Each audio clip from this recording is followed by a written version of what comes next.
go again. Welcome in, everybody, to Intelligent Aces podcast, episode number 83. I am your host, MainAceChase, the main ace of MainAceChases. I've got reverb going on somewhere. Where's this extra audio coming from? I didn't do it. I don't know if I have another tab open. I think I do. So I'm hearing myself. Like I don't have, because I have my Twitch and stuff open. Mm-hmm. I'm trying to figure out. I don't know which one it is. Where's it at?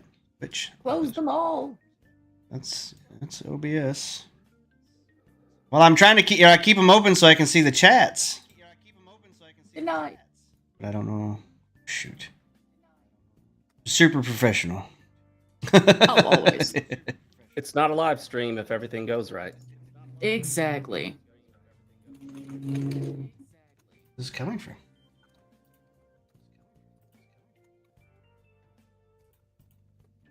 Twitch is muted now.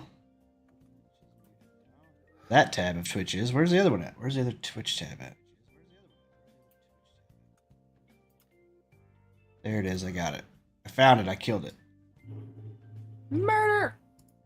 Okay. Get all my tabs back in the right spot again. There we go. Nope, that's the wrong one. That didn't go there. That goes there.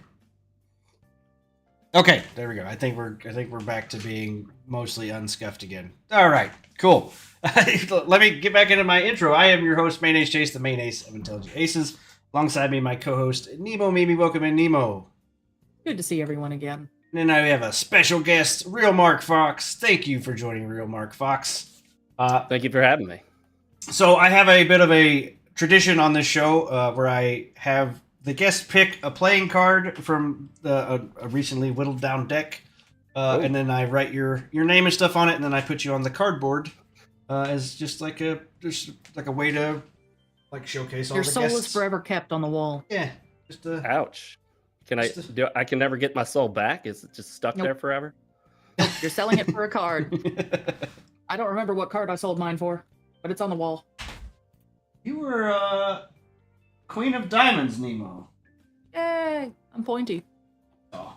Yeah, basically, I'm just trying to keep track of all the guests I've had on the podcast, and the poker motif was how I started this thing, so I thought I'd just stick with it.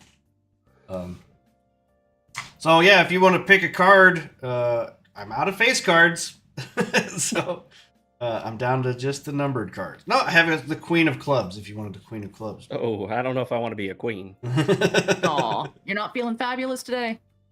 No, definitely not. How about I don't play poker. How about the 4 of spades? 4 of spades is 4 is a lucky number in Japanese because it's pronounced the same as death. Makes sense. That tracks. You would be lucky. Lucky that you avoid death. And pick a color, because I have some colored markers here, though. So, what are your channel colors? Orange is my theme. Do you have an orange? Don't have a red. I have a metallic red. Out of all those colors, you I don't have orange. I don't have orange. No, I bought like a big thing of painting markers. Brown can be close to orange. A copper. Oh, Hey, copper. we'll do copper. Yeah, Copper's let's do good. Copper. That's pretty close to orange. There you go. Close All enough.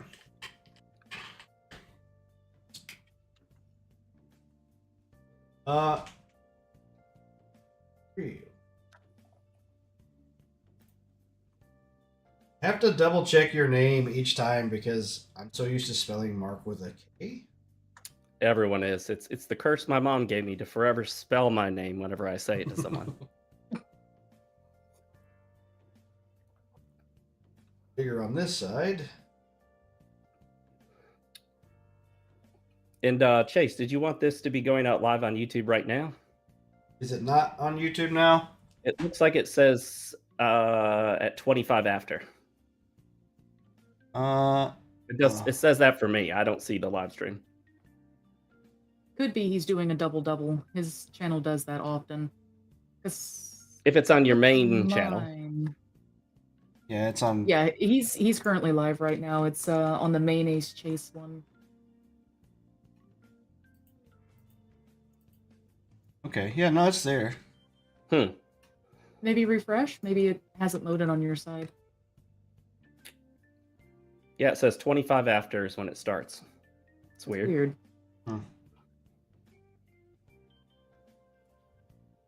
In the chat here. But I can see my chat, so. But if you guys can see it, well, I'll take your word for it that other people can. So there's the YouTube, the link that I'm watching, because I've got it pulled up. Oh, somebody gonna. Chad's here. Oh, Spooky coming in. She's hitting the sound alerts. Yeah, that sounds like Spooky. Yeah. Well, it's either Spooky or Chad coming in doing No, the it's sound Spooky. alerts. Yeah. Welcome in, Spooky. Wound up posting in the Discord, letting everyone know we are live. Ooh. Come complain with us. I'm my terrible handwriting here. Real Mark Fox. If you shine the light right, it kind of looks right. Yeah, pretty much. Close enough. Yeah. That'll work. All right. Stick you on the cardboard that keeps falling off the wall. You didn't actually want it up there, did you? Well, I stuck a nail in it this time. I just had like, double-sided tape on there before, so. Oh, double-sided tape sucks. Yeah. Well, you know, it's set up there for over a year, and it just now finally. I think all the cards that I've finally added to it, it started to get too much weight on it, I guess. Oh, already got a bot on Kick. Awesome. Oh yeah, no, they're fast as hell nowadays. Yeah. That's great. Hey, it adds to the viewership, right? Yeah, No. sure. Yeah, sure. I've actually watched. I'll have a bot in there and it won't count for any viewers. I'm like, why? So I wanted to ask you, like, how long you've been into gaming and stuff? Because like I started following you pretty recently, and we have some debates and stuff going back and forth on X, which I enjoy. I just wanted to like get your kind of gaming history and where you started out and wanted to do the YouTube gaming stuff. So I started gaming. My earliest gaming memory was in the early 80s to mid 80s playing Burger Time on the Atari 2600.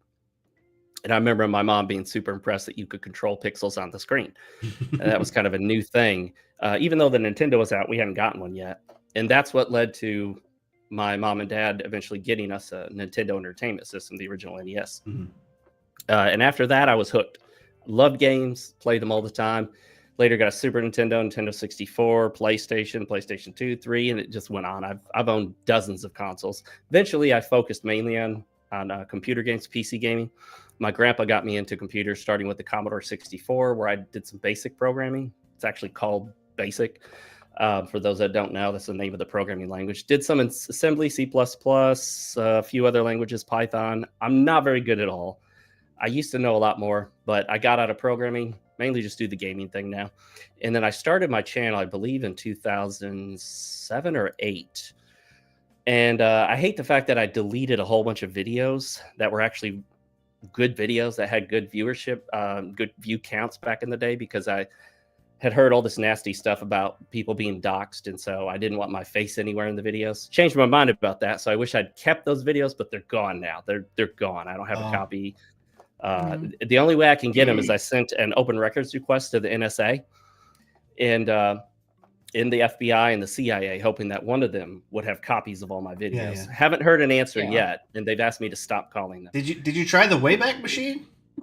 I have not. I didn't know that the Wayback Machine has actual full videos on it. I don't know. I don't know either. I always hear about the Wayback Machine. They just link to the YouTube channel, or to the YouTube website, and then if the video isn't still there, I think it'll be an empty link, because they'd have to store a lot of data to store those videos. If anything, you might be able to find one or two in like the Internet Archives. I wound up finding a whole bunch of like old videos and shit that aren't available on YouTube anymore. You can still find them in the archives.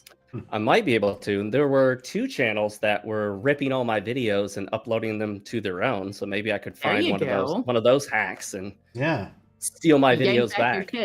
Yeah, do a reverse Nigerian prince scam and get their passwords, and then you just take the channel over. I'm stealing these videos back. They're mine to begin with. Just take the whole channel.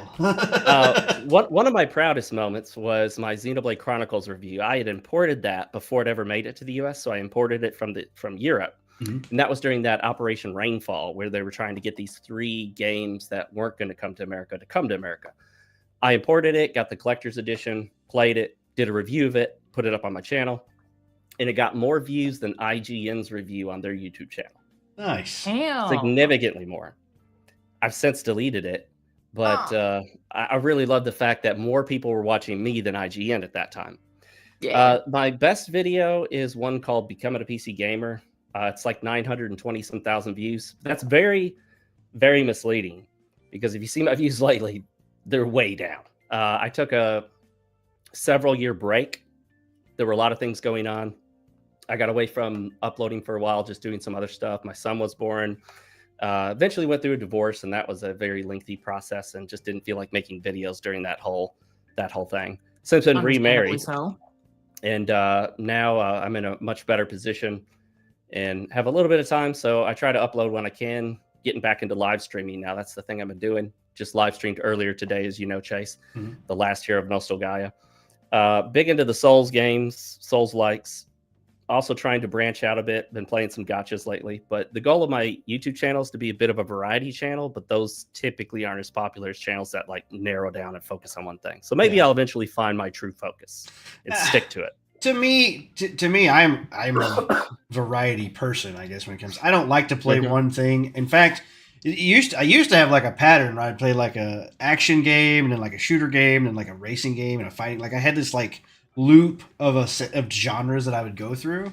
Now that I'm on PC, I end up playing a lot more multiplayer games with friends and stuff. That's where I tend to lean toward those.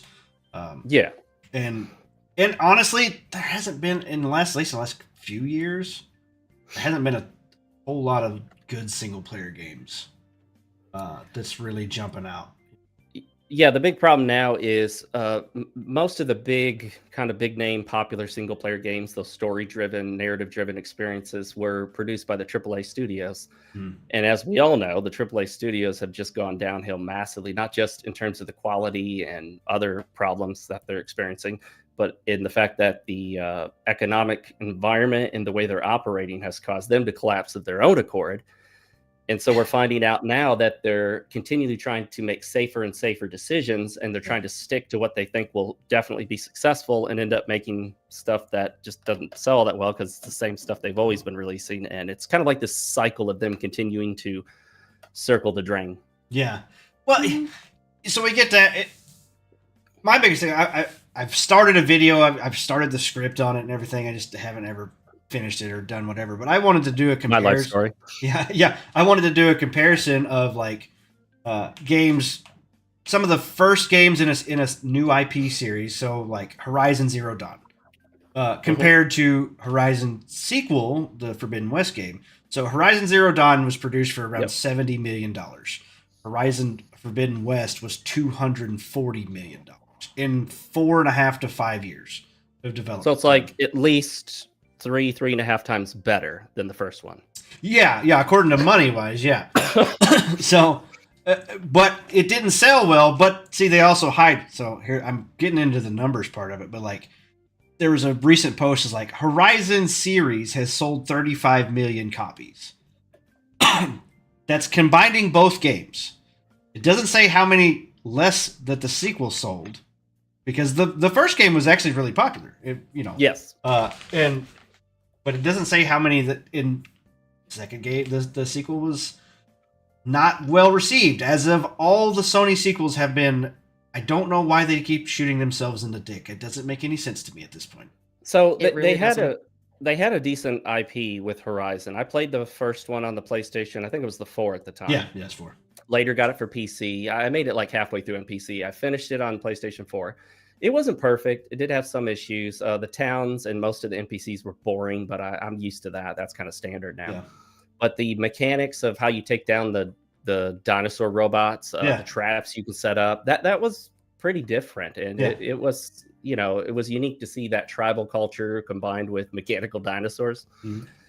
And then when they went on to, obviously, Horizon Forbidden Fun, they decided that they were going to go deeper into the woke element. They were going to push harder on some of the political nonsense. And pictures went out of one of the male characters who was basically wearing a woman's outfit. Yeah, I saw that recently. Yeah. And then they showed a bunch of ugly characters. And, I think even we underestimate the effect it can have when that stuff hits social media and YouTube and everyone sees, hey, this game that's coming up looks like crap. Look how crappy this is. That affects people. Yeah, for sure. And then they put Aloy into like a lesbian relationship, and then they just it's just crap that they have to keep. Just how about you just make her the protagonist of a game and she does the game story? Who gives a crap about a relationship? I mean, honestly, like why does that matter? And like you're a hero trying to save the world. I have no qualms about playing as a female protagonist. I really don't care. But when they make them a virtue signal, but when they make them super annoying and try to push this agenda on me, and then it just literally like it just makes me turn away. It just like flips the polarization, and I am no longer attracted to this game. It just repulses me. And that does affect sales, even if the AAA industry doesn't want to admit it and the game journalists don't want to admit it. But one thing that really did help, I think, boost Horizon sales for both of them is the extreme effort they went into in putting that peach fuzz on Aloy's face. I know a lot of guys that got super excited about Aloy's peach fuzz, and they said they got the game because of the peach fuzz. And the freshman 15 she caught between games. Yes, because that's realistic. I mean, when years pass and you're not doing a lot and you're kind of just hanging out, you're getting a lot more honey and berries, and maybe your carb content goes up. I mean, what was she doing?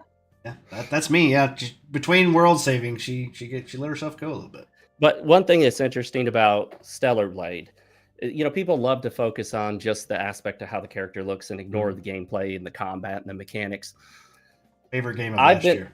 I've played the game start to finish 6 times, and I'm on a 7th playthrough. And I don't recall a single character having any obvious romantic involvement with any others that goes beyond you just knowing about it. There are 2 characters where there's like there's a relationship, but as far as I can recall, nobody kisses, and Eve has no romantic interests. There's nothing there in terms of that. No, they don't feel the need to throw in some pointless throwaway romantic interest as if this is like a movie and you got to make sure the girls like the movie. So I guess it'd be more akin to like a friendship thing at the end of it's not really a relationship, but it's like, a trusted, friend thing at the very end. I don't think Nemo's played it, and I don't really want to spoil the ending, but like, I mean, if you spoil the ending, bro, it's not you. I'm just goldfish. What the fuck are you gonna spoil? That's true. Yeah, I know. You would forget, but any of the viewers might see this or whatever. But at the same time, too. So to me, it's just like I'm just there's not a relationship, and it doesn't need one. You're right. Just fine. It plays fine without it. Like a lot of games and movies and shit used to be able to before all this pandering shit happened. And, and that's the other problem, too, is when we know that the pandering's going on, when we know there's this woke DEI, whatever people want to call it, agenda, we know policies from Microsoft even are written down in documents telling developers what they need to do. Then if they come out with a game and it has a protagonist or it has a major character who is perhaps not white or something of that sort, or is a female, you get a lot of people that immediately jump to the conclusion that, well, this must be woke, even if it isn't. We don't know for sure. And now we're in this awkward situation of, well, is this thing woke? Is it not woke? Why did they pick the female? And in the past, we would have never questioned it. We wouldn't have cared. Ghost of Yotai, Intergalactic, whatever the Naughty Dog one, Intergalactic something. Intergalactic Heretic, whatever. Yeah, Prophet. I think it's Intergalactic Space Lesbian. Yeah, that's that one. Yeah, that works. So... Yeah, those 2 for sure. Then they did, like the Concord and all these other games that they just pushed this weird pastel. Dragon Age happened last year. Avowed happened. These games just happen. It's like, oh, we've spent millions of dollars. Play this game. And everybody's like, this game looks like crap. Why did you put this out?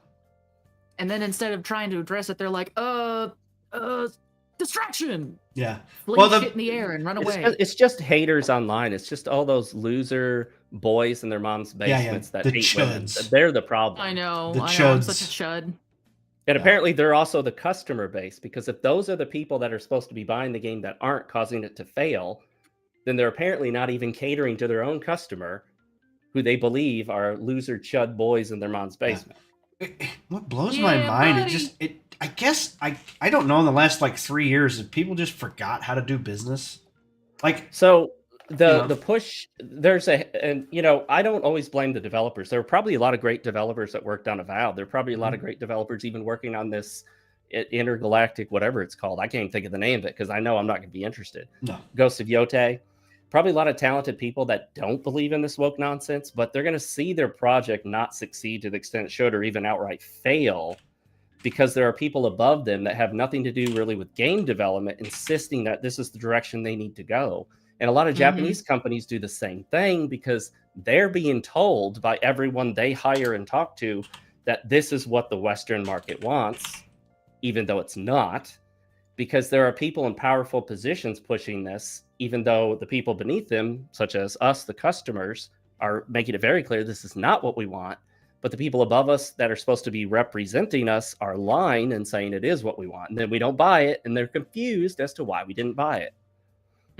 Funny we were talking about that. I actually just remembered this little clip here.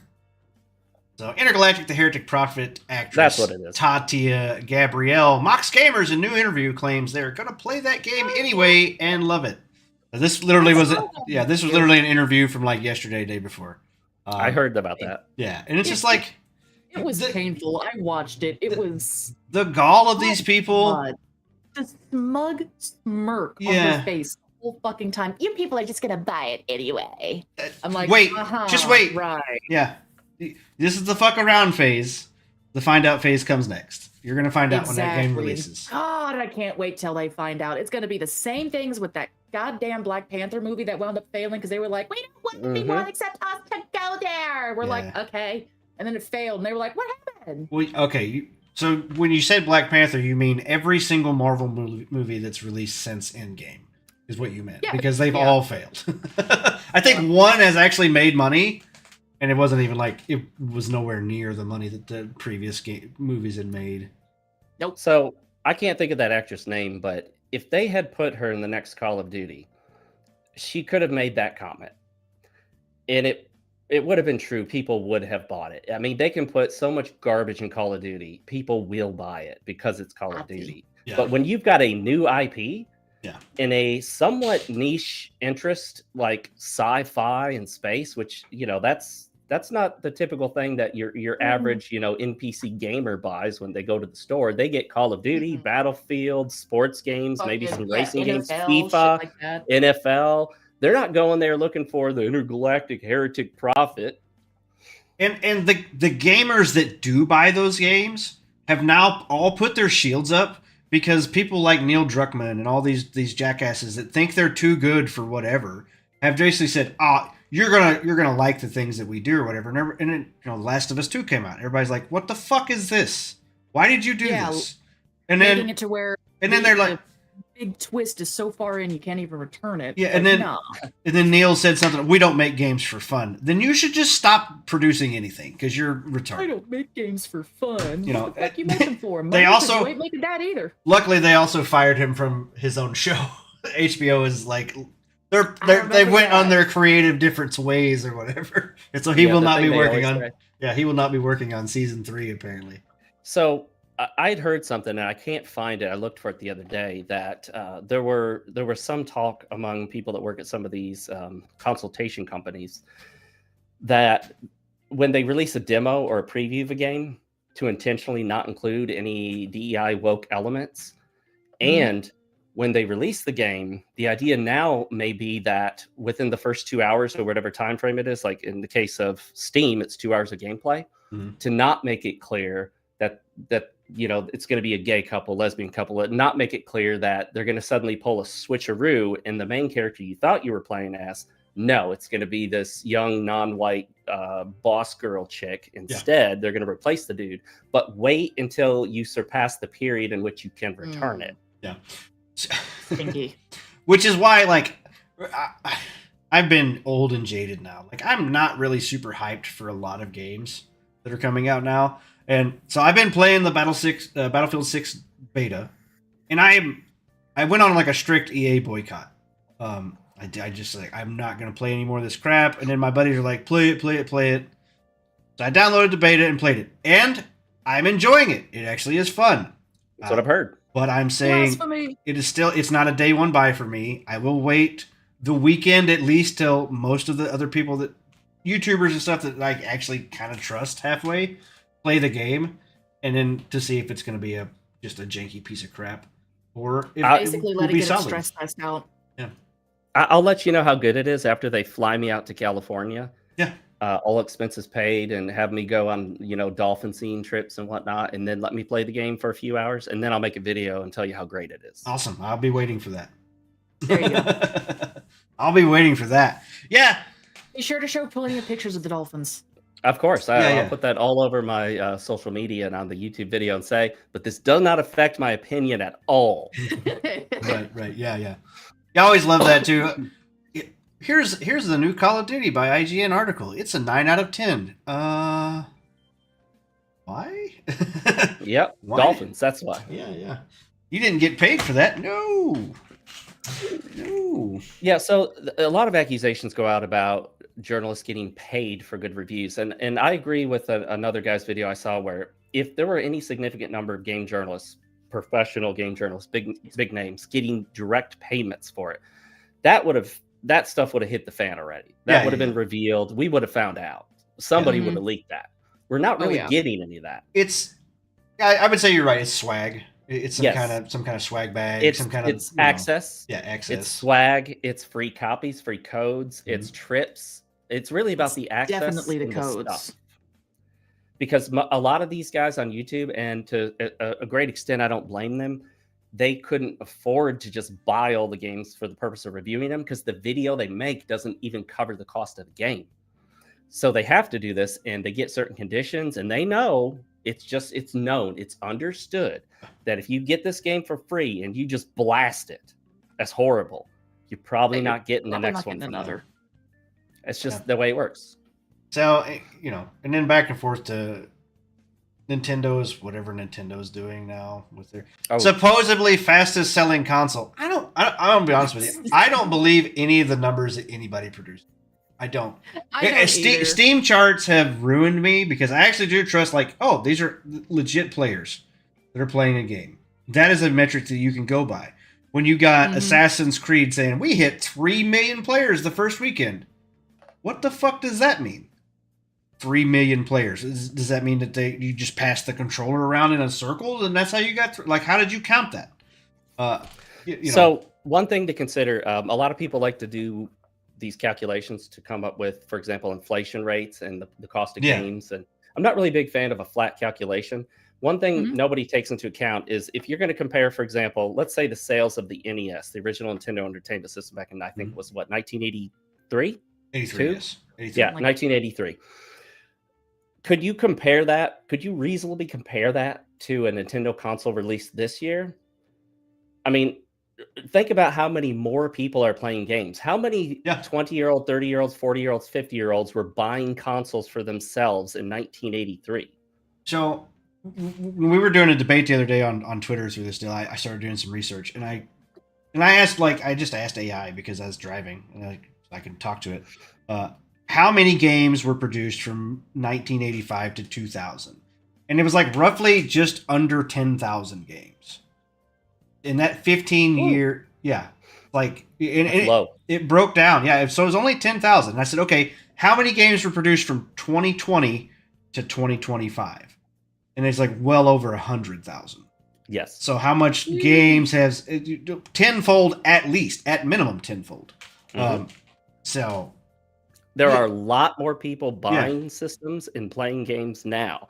So the numbers could be misleading. So what if you applied some sort of formula like people do with inflation to try to compare the Switch 2 numbers to previous systems and say, well, at this time, I don't even know how we'd estimate how many gamers there were total. Yeah. Do we have those numbers? Everybody that had a Nintendo back then was 100% gamers. Yeah. You know what I mean? Compared to whatever it is now. Yeah, it would be.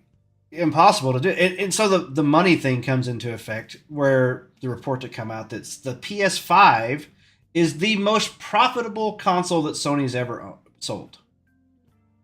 But they've released almost no games for it. Somehow their reports are it's made more money than all of their other consoles have. I don't know how that's happened. I mean, are we talking about microtransactions? Maybe DLC. I mean, Yeah. if you're factoring all the money that Sony's bringing in through it and subscriptions to their service, well, the previous consoles didn't have a subscription service, so they didn't make any money off subscription services. Previous consoles in the past had no microtransactions or no online store. So from the PS3, they introduced PS Plus on the PS3. Now, in the PS3, you did not need Plus to play online, but Plus gave you like free games and other things. And in the PS4, you needed Plus to play online. Yep. Plus the free games. Now the PS5 you also need the Plus and then the other subscription crap or whatever. Which I bought a 5. I bought a 5 just to play Stellar Blade. And that's basically it. I've played almost nothing else on that console. I did Ghost of Tsushima, like the PS5 upgrade edition or whatever, with 60 FPS, and I was like, oh, this is really nice. And the DualSense controller, I really like the DualSense controller. Yeah, it's a great controller. Not a big fan of the swiping on the middle button thing. Yeah, they did that on the PS4 too. I bought the PlayStation 5 for Demon's Souls Remake. And was very pleasantly surprised by Stellar Blade. I wasn't sure whether I'd like it or not. I thought, it looks kind of good.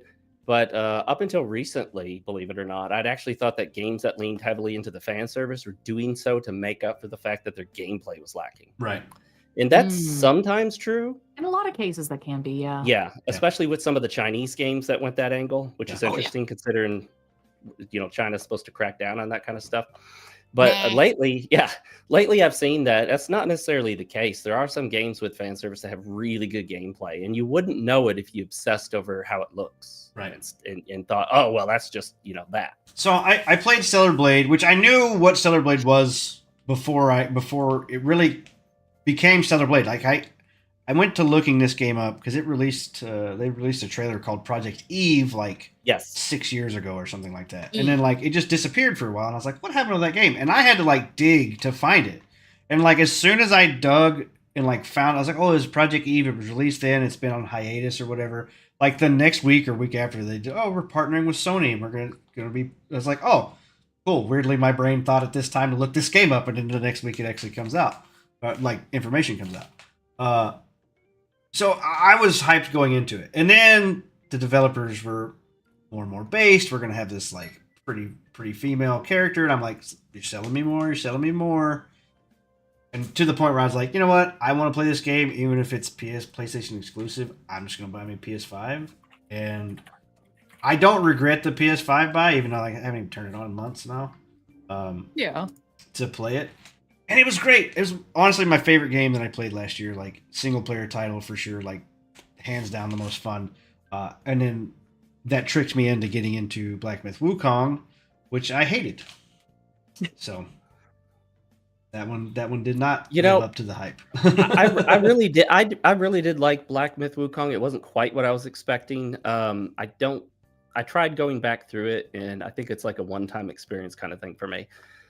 It was good for what it was for me, but I think obviously a lot of those numbers came from very excited Chinese players. They were very proud to have a Chinese developer create a game that hit the market as hard as it did. And of course, as we know from popular games journalists, Chinese gamers don't count as real gamers. So we should subtract their numbers from the total player count. So I was I played the game. I was hyped about the game when I first started playing it. And I was telling people oh, should I get the game? I'm like, yeah, you should get it. It's really good. And then I started reading some of the more negative comments about it, and they stuck with me. And I started seeing them every time I played the game, and it got more and more and more annoying to the point where I couldn't do it anymore. The singular one light attack combo that you had, that was it. It was like a 5-hit combo. Yeah. And then there was no parry. There was only a dodge, and the dodge.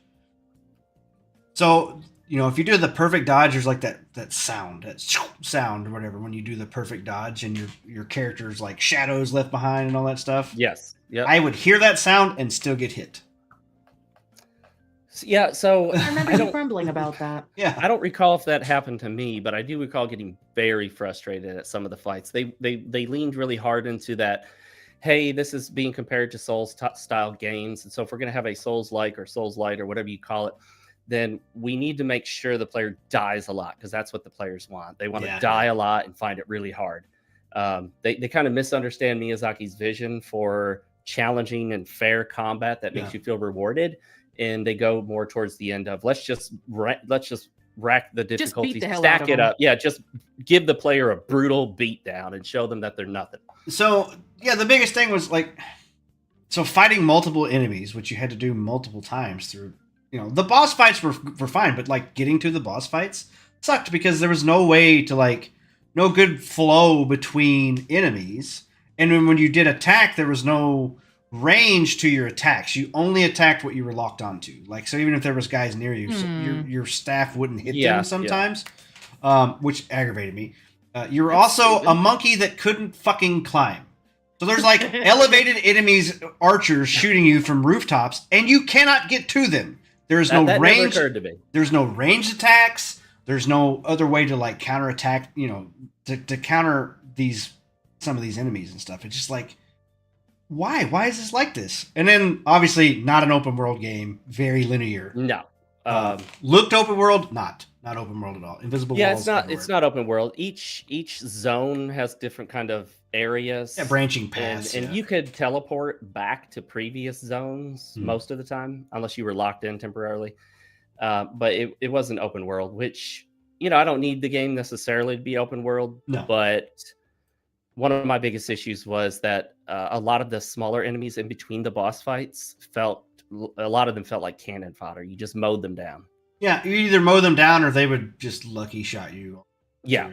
Yeah. Which goes back to that you have to die a lot, so you take 3/4 of your health bar from one just dipshit guy that was behind a rock or whatever. Yes. Because if you're not dying a lot, it's not a good Souls style game. Doesn't matter how good you are, they just need to make sure you die a lot. So you get these gamers out there talking about how, oh man, I was hitting my head against the wall on this boss for 20 hours and I finally beat him. And I'm thinking, all right, 20 hours. So how many tries is that? And how do you not just chalk that up to you got freaking lucky on the last one? Yeah. Well, that was me, the stupid sand rat boss, which is like the second main world boss or whatever.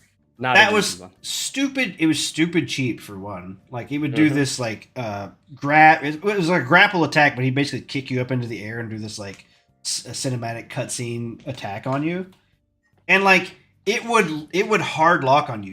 He would start to do the kick, and I would dodge around it, and then he would just magnetize to me and still complete it. You couldn't dodge it, like the way it was set up. Like it just makes me so mad. And I was sold on it at being a Stellar Blade, God of War, Devil May Cry beat 'em up. Not really a Souls-like game. They've all got that now. Pray at a shrine, get your health potions back. They all do that now.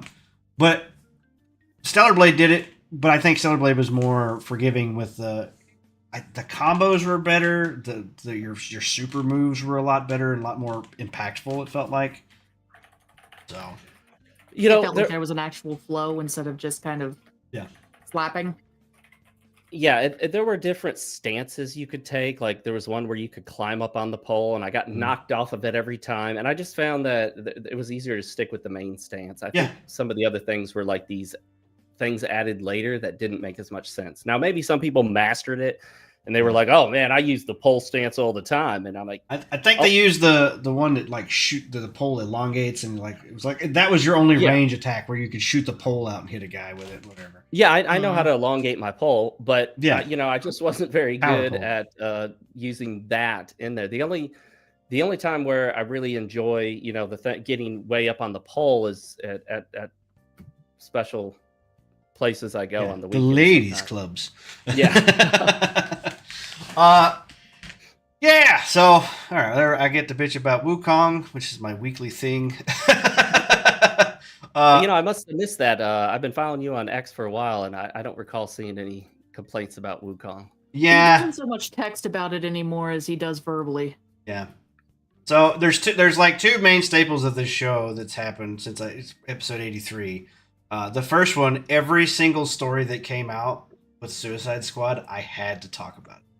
I had to keep iterating how much of a piece of shit that game was. Were you looking forward to it, or you? Oh wanted no, it to be good? no! Oh, okay. I knew it was going to be awful. Like the premise of the game, like evil villains kill the heroes. That is such. It's for one, it's such like a 2020 thing. Like the villains are the people, the good guys now, and the heroes are the bad guys. It's such misunderstood. such bullshit. Well, there's no moral to the story. There's no good versus evil. It's evil versus good, or evil versus evil, or whatever it is. But there's no like, good person that wins the day. Like there's no like redeeming qualities for these. They're all scumbags.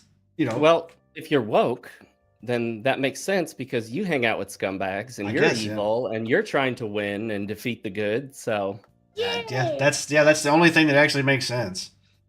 But so anyway, spirit animal. Yeah, so Suicide Squad, and then there was a story that came out a couple weeks ago that Warner Brothers or Rocksteady was like looking to make another live service game because the other one just went over so well.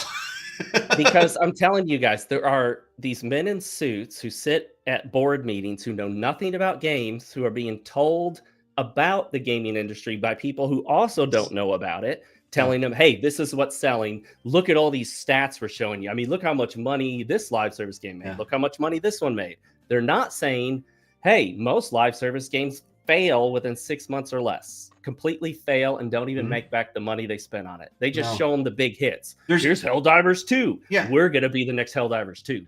Yeah, there's only been like 3-4 live service style games that's actually made any money. Destiny, The Division, and then Helldivers, and then there's probably a couple more that I'm not thinking of, but almost all of these other multiplayer live service games, they just don't last. They don't last. Unless you count the ones that are always here, like PUBG and Fortnite, and those have been around for so long.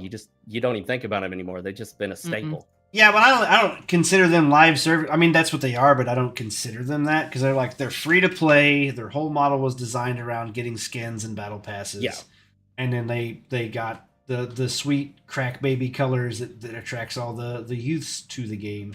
Yep. Yep. One reason why I have no interest in them, but I tried out the first Descendant when it first came out just to give it a shot. Wasn't really my style of game. I may try it again in the future, but I remember reading an article that they said that when they came out with that one bunny suit for that one character, that one bunny outfit that we've all seen 100,000 times, that I think they said something about like within a couple months, 3 months, that one outfit in microtransactions had made over $1 million. Yeah. I'm so Which is surprised. Why they're always chasing these like 50. So I'm still playing the game. I've got over 100 hours into the game now. Season 3 just dropped. I actually kind of just lost on season 3. I keep logging in every day just to get the daily login shit. But I haven't played much, and I need to. But the biggest thing that aggravates me is like every time they do a costume deal, it's a $50 bundle to get these costumes. That's a lot of money when you consider you might buy more than one a year, and now you're spending more than you would for an $80 game. Yeah. I think I've probably spent over $100 on this game. No, I've spent over $200 on the first Descendant. And now 200 hours in, like I can probably justify the money that I've spent on the game with 200 hours of playtime, or 150 to 200. I can't remember. But I played it. I had fun with it. It's not perfect. It's good in a way, like once you get to the building part and you actually get your character built out. But it's kind of floaty. The shooting is pretty good. The new mechanic they introduced, this new hover bike, it just doesn't feel. If you did the Sparrow stuff in Destiny, the Sparrows felt really good because they felt like they had weight to them when you were like going around corners and stuff. These are just like, it's a hover bike. You can just zip around whatever direction. There's no like physics to it really. Now, they did add jiggle physics to all the characters, and they do jiggle. So there is that. There we go. How much does that cost in microtransaction fees? No, that's free. That's free. But most of the costumes are very conservative, so you have to buy the more revealing ones. You have to pay for those.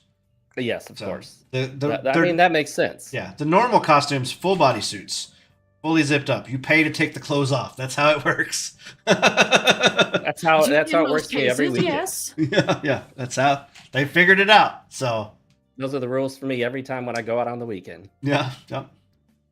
All right, let's jump into. We got some articles here. I wanted. So I have a headliner that I saw earlier, and I'm pretty sure you both are gonna really love this one. Oh no.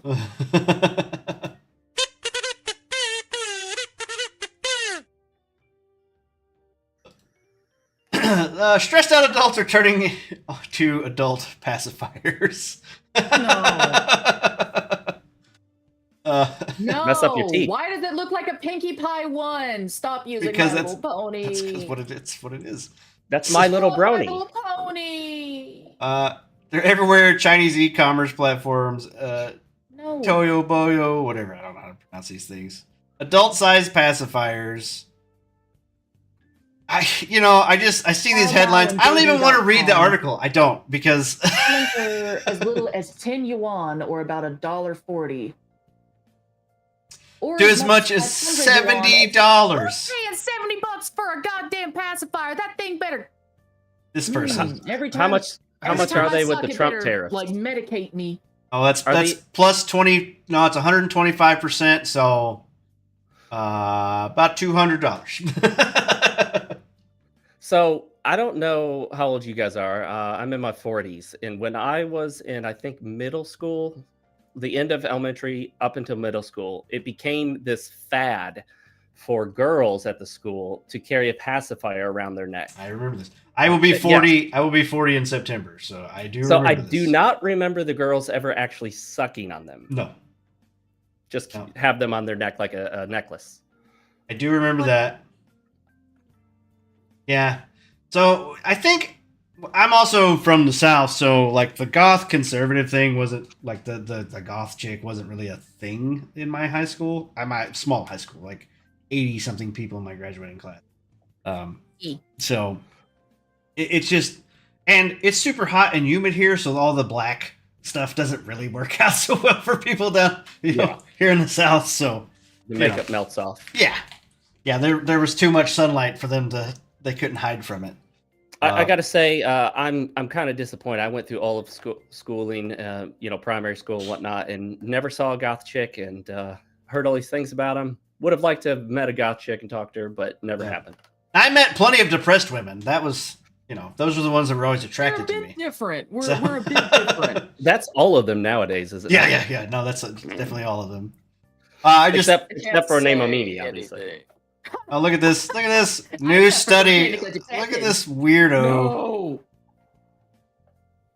Oh my God! Somebody smacked the shit out of her. Fucking weirdo. Well, you know what? You know what? Actually, no. Their teeth are going to tell everyone enough as it is, because as that dentist guy just wound up doing, because I watch a lot of his shit. They're gonna fuck up their front teeth so goddamn bad. Look at my pacifier. It doubles as a butt plug. Yeah, if they even say now it may be a bad idea. It may be a bad idea to let children who have teeth growing in to use a pacifier, because it can mess up the growth of the teeth, the way the jaw and the teeth and everything kind of come together over time.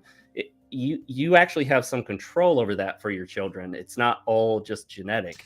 That's kind of always been the thing for parents, at least, me growing up, and then me also, growing up with my son and stuff. Like, you took the pacifier away from them around 2, like between 6 months to 18 months or whatever, and then like you tried to start weaning them off the pacifier and stuff.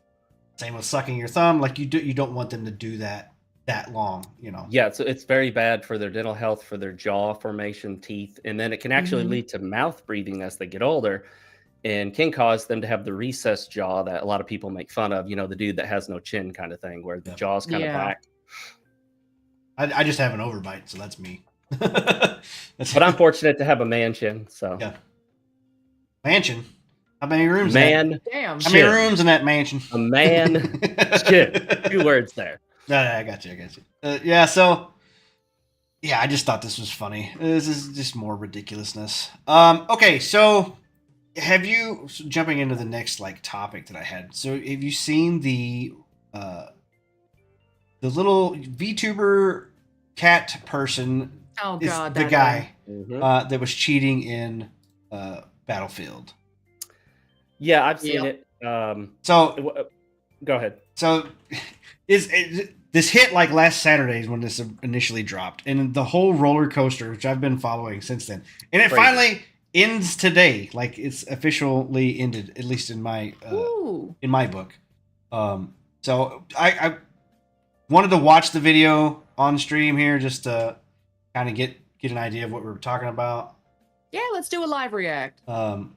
And get my quality. Why is my quality so bad? Why are you so crappy? Oh, it's I've only seen seconds of this, so this will be my first time seeing. Okay, As so far as I understand, there is only seconds of this. it's a minute It doesn't take 55. long. It's a minute 55 long. Let me start it over here. And of course Ah. we got to turn.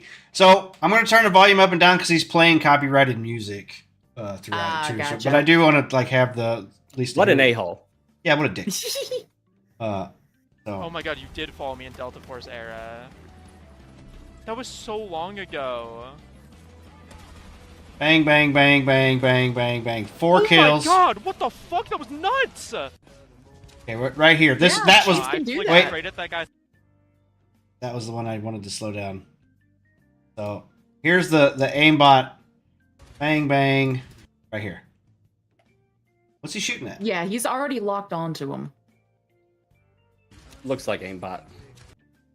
So he walks around exactly in the same crosshairs. I don't think. Can you slow this playback speed? All right, let's slow it down to quarter speed because it's like 1 frame right here. Bang, bang, bang, kill, bang. Bam.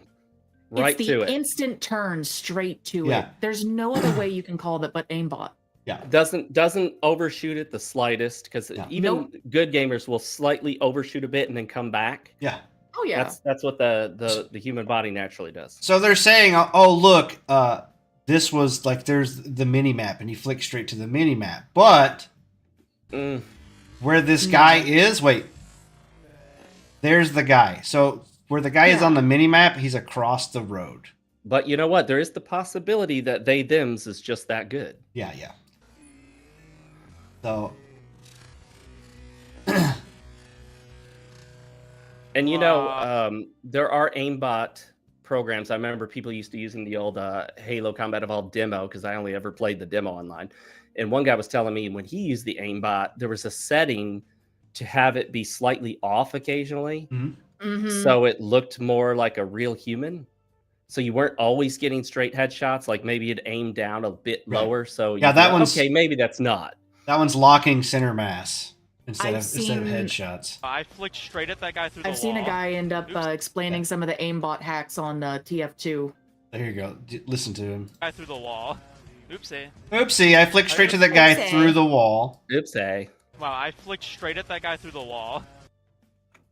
So just Dude, admitted so you it. surprised by tried to himself. hide it? Yeah, yeah, yeah.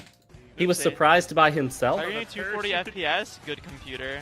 Wow, So- I did that. Also, there is no bounce on his like controlling his. I've been playing this game. No. Like the recoil on these guns is still pretty, and like especially in full auto. Now burst fire, which I will say, if you're doing semi-auto burst, like just like tapping it, the spread is way less. So he may have like an accelerator deal in his mouse where it's like semi-auto. Well, no, actually, he's full auto down here.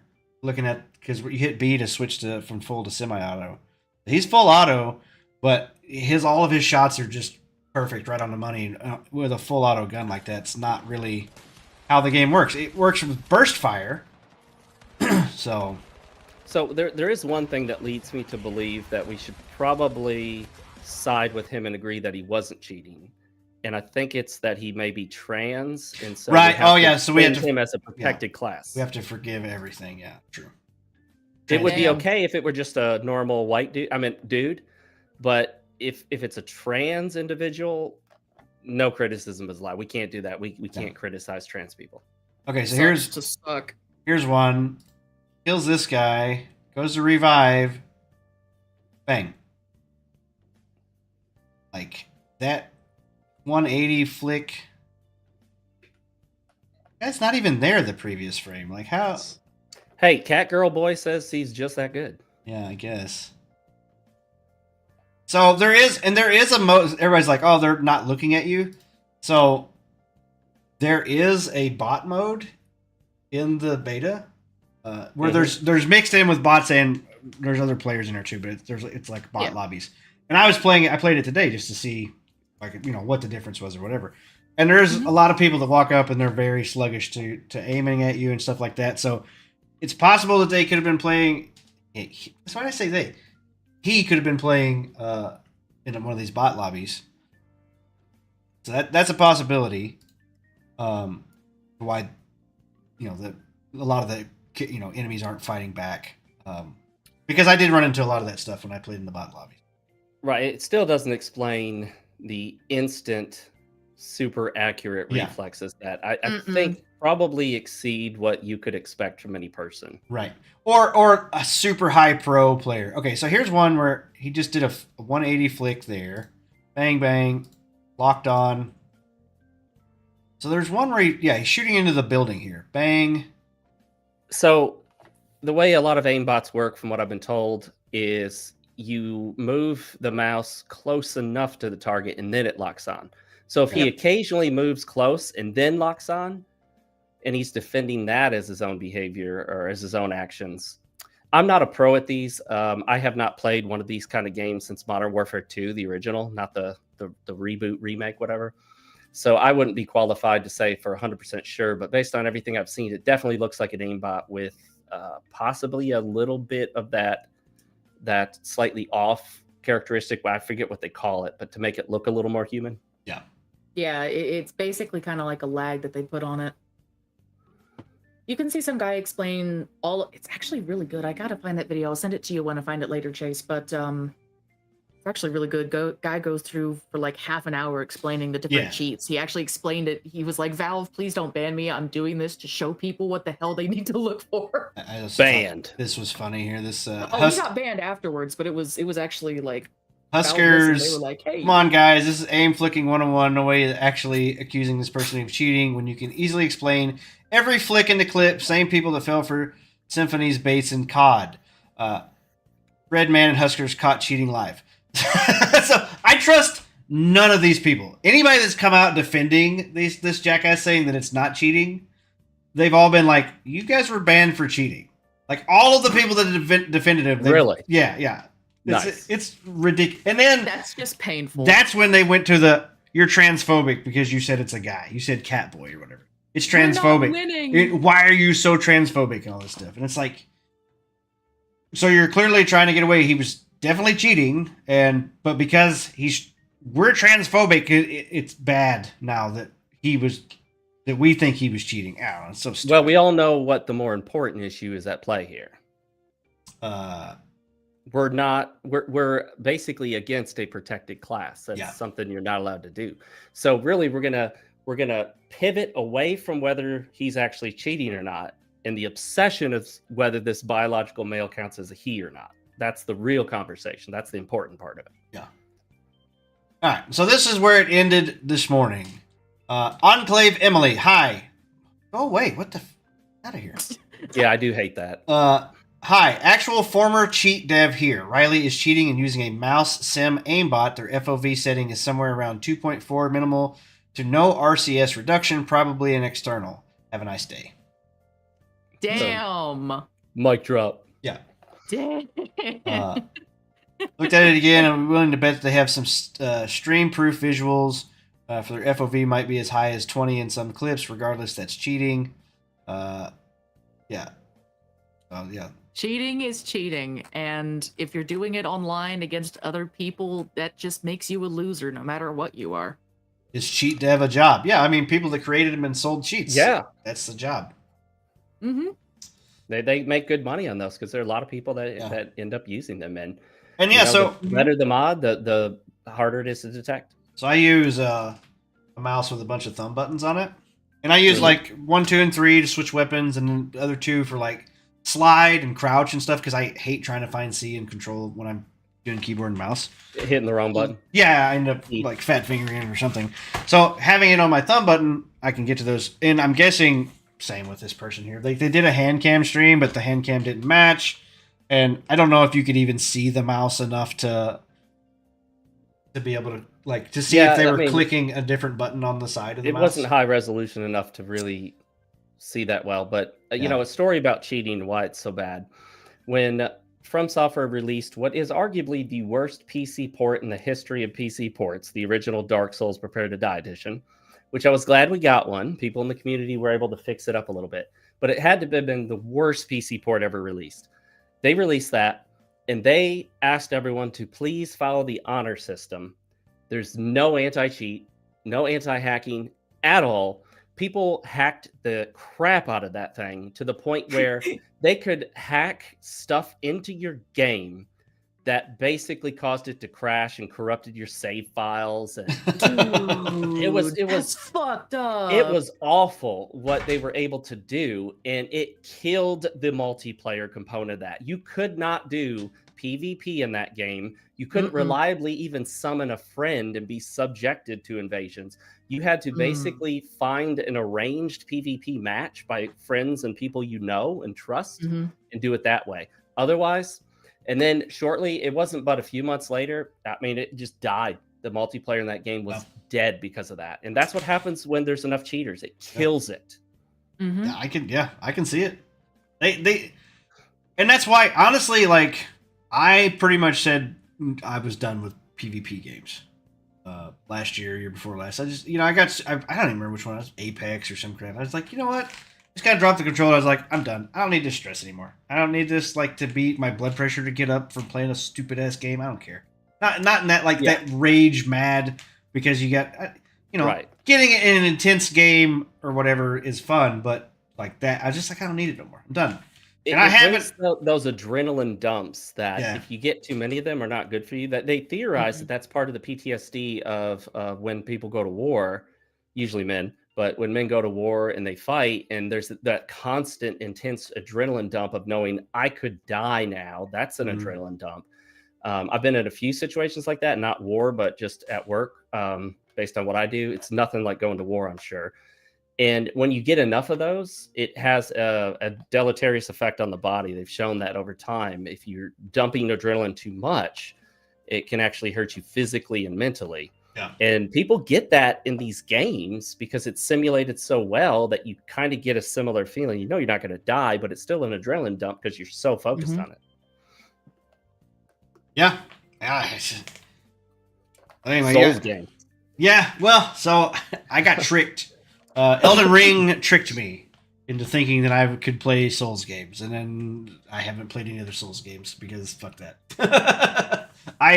If you get good enough at them, you can start to make it, and then I don't worry about if I'm going to die. I just try to, you learn the patterns. It's a pattern recognition thing, really. Yeah. If you're trying to wing it in your first one or two attempts at a really difficult boss, you're doing it wrong if you think you're going to beat him. What you got to do is just watch what the boss is doing and go, okay, so this combo, then this, then after this, there's 3 seconds. I can get 2 hits in with this weapon. I can get 1 hit in with my big heavy weapon. You basically figure out where you have the opportunity to hit back, how you dodge, all that stuff. Again, a lot of pattern recognition. Well, Elden Ring though had that where all of his enemies would hold attacks weirdly. Yes, that's called the delayed attacks. Yeah, the delayed bullshit.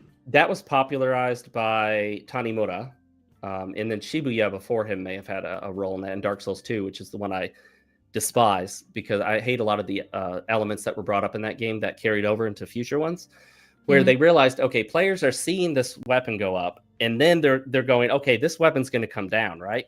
Well, no, he's going to hold the weapon up there for a little while and then throw it down, which looks weird, feels weird. The only intent is to confuse the player into dodging too early so that the player gets hit. Yeah.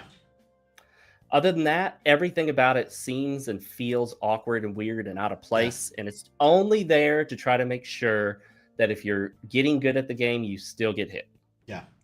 So I re-downloaded Elden Ring. I was like, I'm going to play with mods because I hadn't played. I played it completely unmodded the first playthrough, just raw game. I thought there's some mods on it. I talked to some people like, oh yeah, you can get these mods. Changes the whole game. It adds like new weapons and stuff to it. I was like, I'll try them. So I went in. I spent like 4 hours trying to get these stupid mods installed to download because it's a whole thing to go through, like bypass the anti-cheat and all that crap like that. It's a whole thing. It doesn't natively support mods. No. So I spent like 4 hours. Get it downloaded. It adds this new, like, when you're super lightweight, you have like a step dodge instead of a roll. You can like sidestep attacks and stuff. And there's like a jump dodge. Like changes the whole tutorial and like gives you all the ways to like dodge and evade attacks.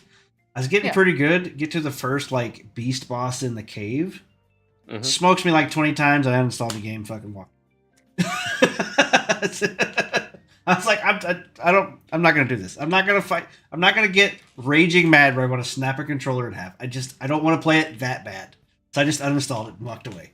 Well, I will say, Elden Ring brought a lot of people into the Souls-like genre. Yeah.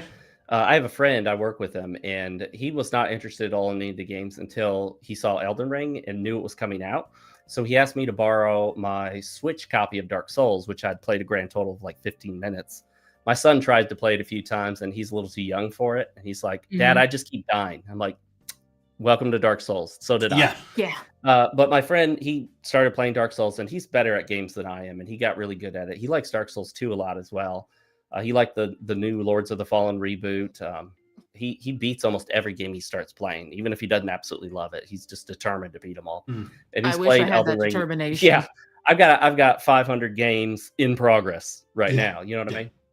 Oh yeah. But he's really good at learning the patterns and whatnot. Better than me now at this point.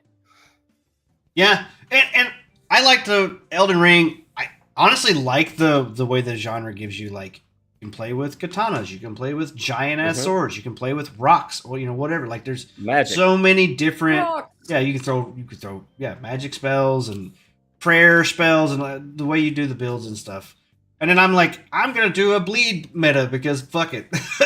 I would like That's what everyone's doing. I would like to hit for over half of their health, so I only have to hit them 3 times. It makes the fights Everyone's way specced better. into the bleed. Everyone did it. Yeah, that was me. Once I got to the point where I could do that, it was so much like everybody's like, Melania this, Melania that. I was like, I'm gonna summon the motherfucker, and then I beat her in like 5 tries. Fuck this. I'm not gonna do this 100 tries crap. No. I'm not on the level of that let me solo her guy, which I'm sure you know. God, I love watching him play. I'm not that good. I finally have a copy of Elden Ring, and I swear the only weapon I want to find is the bubble blower. Oh yeah, but that's way late.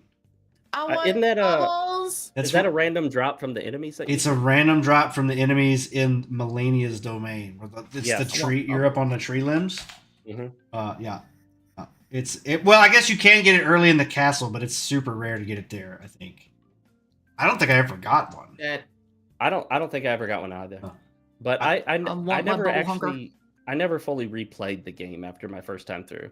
Go ahead. Let's say I didn't do the new game plus. I just went back and played with my current character. I was trying to get him to I think I got to level 250 or something like that. I was just trying to power level just to try different stuff. I built this lightning god build where I was using all the lightning spells and stuff. But it was just a random playthrough. I wouldn't do in the new game plus thing. They do have a seamless co-op mode that I thought would be kind of cool. Yeah, I was hoping they would add more seamless, persistent co-op options for some of their newer Souls games. Not a big fan of the Night Rain concept. I wrote that off immediately after I heard about it. The Dusk Bloods, I'm not hopeful for. I'm not buying a Switch 2 for that. That's for sure. No, honestly, yeah, I'm not either. Like I said, I own a Switch. I bought one for my son to play while I went and picked him up from his mom's house. And I played Breath of the Wild. I bought the Mario game, didn't care for it. Played Smash Brothers. I enjoy those games enough, but I'm not dropping $600 on that console. And then and then they could just out of curiosity. They could just brick Which your Mario stuff. Game? Odyssey. Galaxy. Odyssey. Odyssey was the Switch one, right? The one with the hats. You change hats and you change powers. Yeah. Oh yeah. It was. And while I like some of the side content, there was a point where you jump into a wall and it would go to the old school 2D platformer stuff, which was really fun.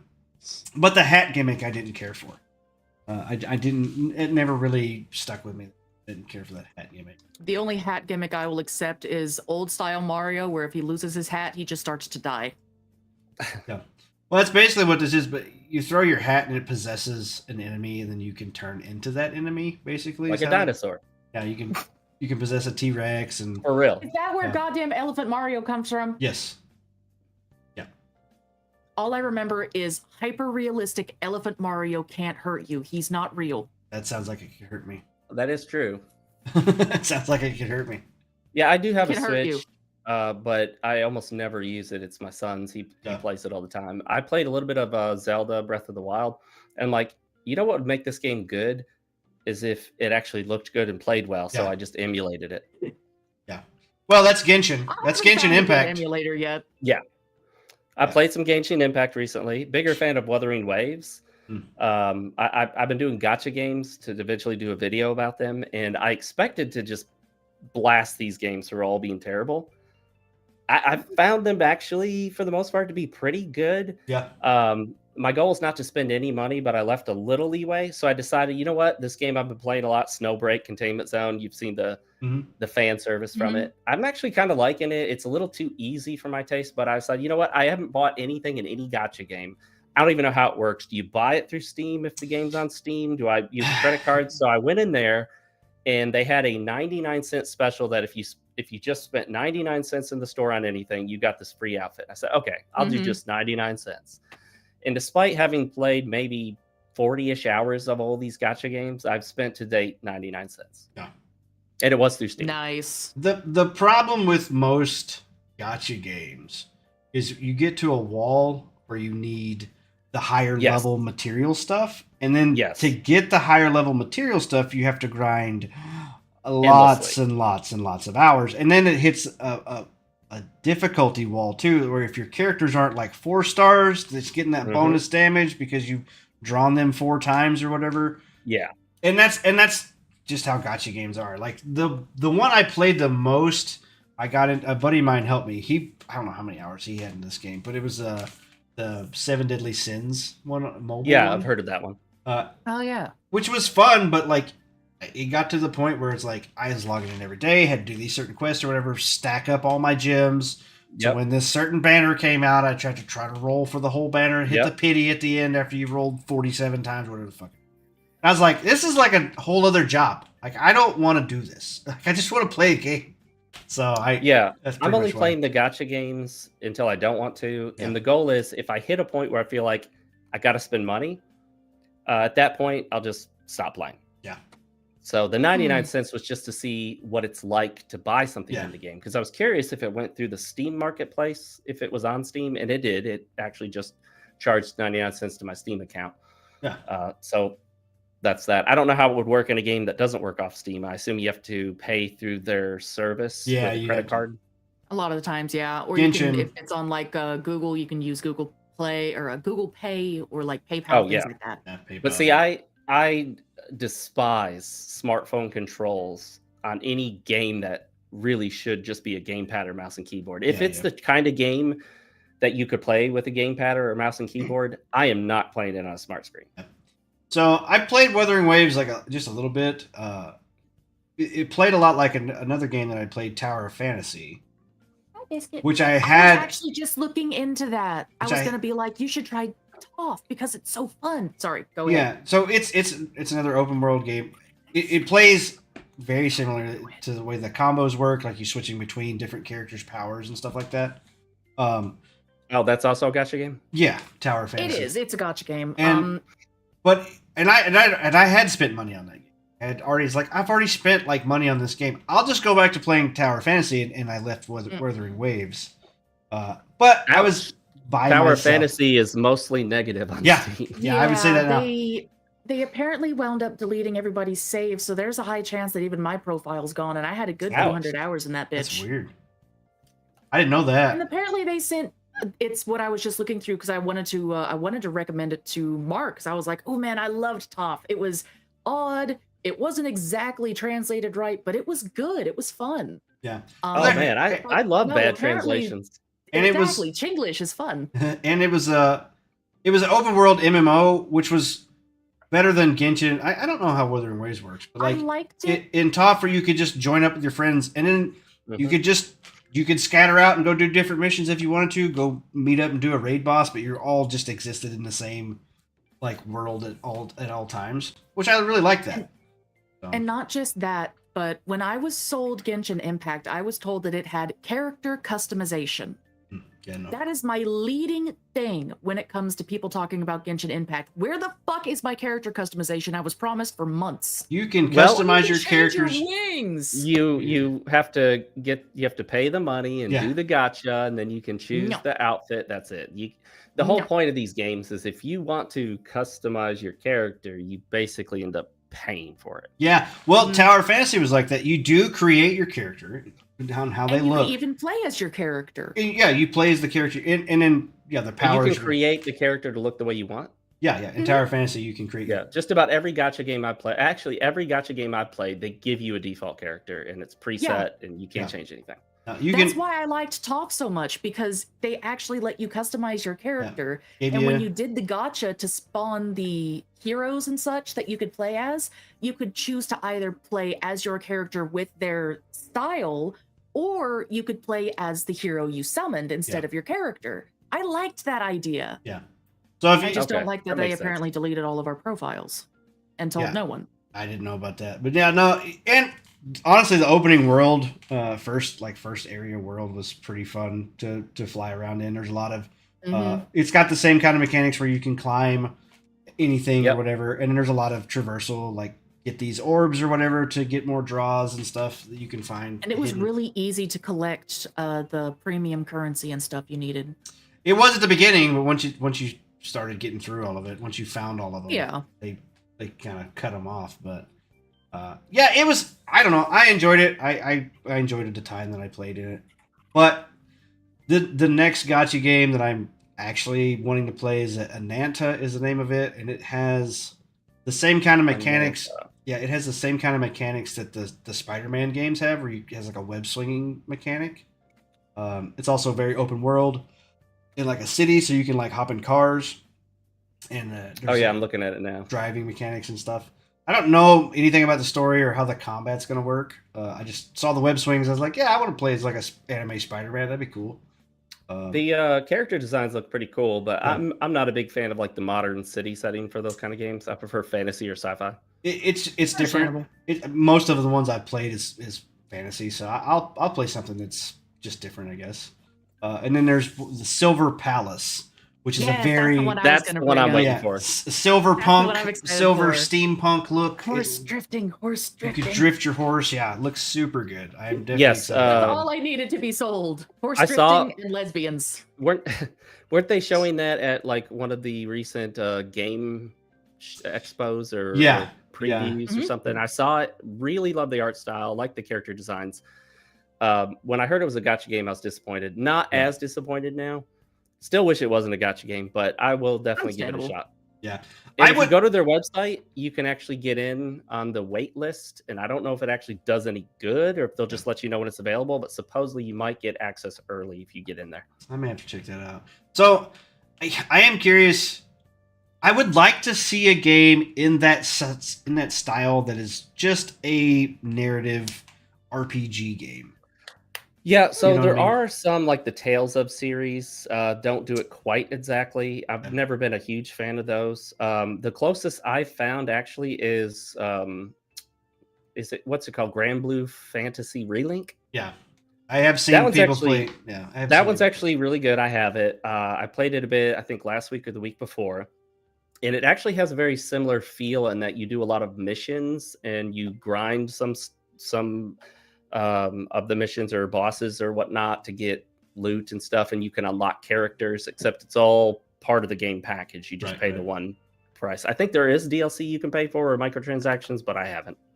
Yeah, I may look into that one. I have a gajillion games on backlog anyway, so one of those deals. We did a whole article about somebody's like, there's people with pirates. Yeah, people with the backlog have this weird. It was like the whole article was like an intervention. I was like, I feel called out. Time to buy more games. Yeah. Exactly. I got hundreds. I haven't. At the end, the dude was like, "Don't worry, I got my own backlog too." I'm like, "You can't be judging us then." All right. Shoot, we've we've really been going off on it. I wanted to talk about this other thing, which I don't know if you've seen any of the Roblox stuff that's happening. Yes, I've seen it. Okay, so Please don't let your son play on Roblox right now. It's not safe.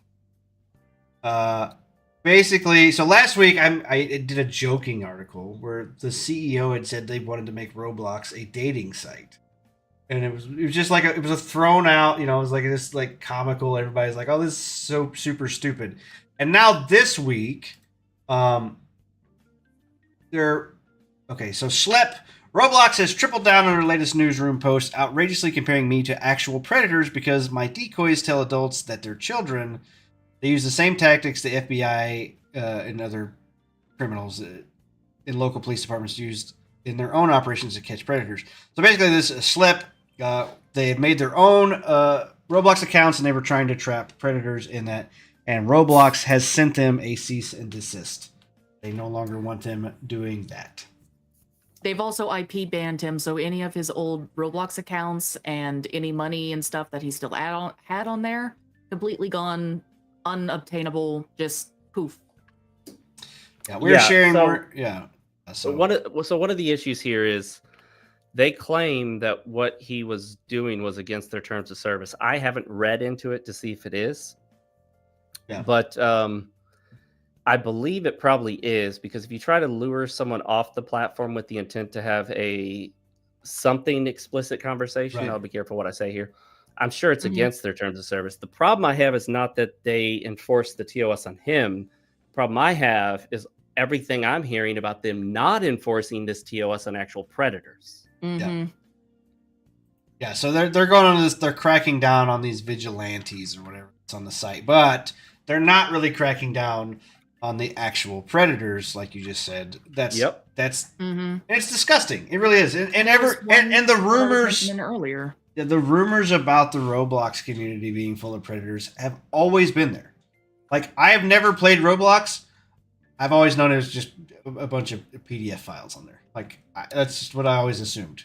And then I had never met a person that played Roblox until I met Nemo.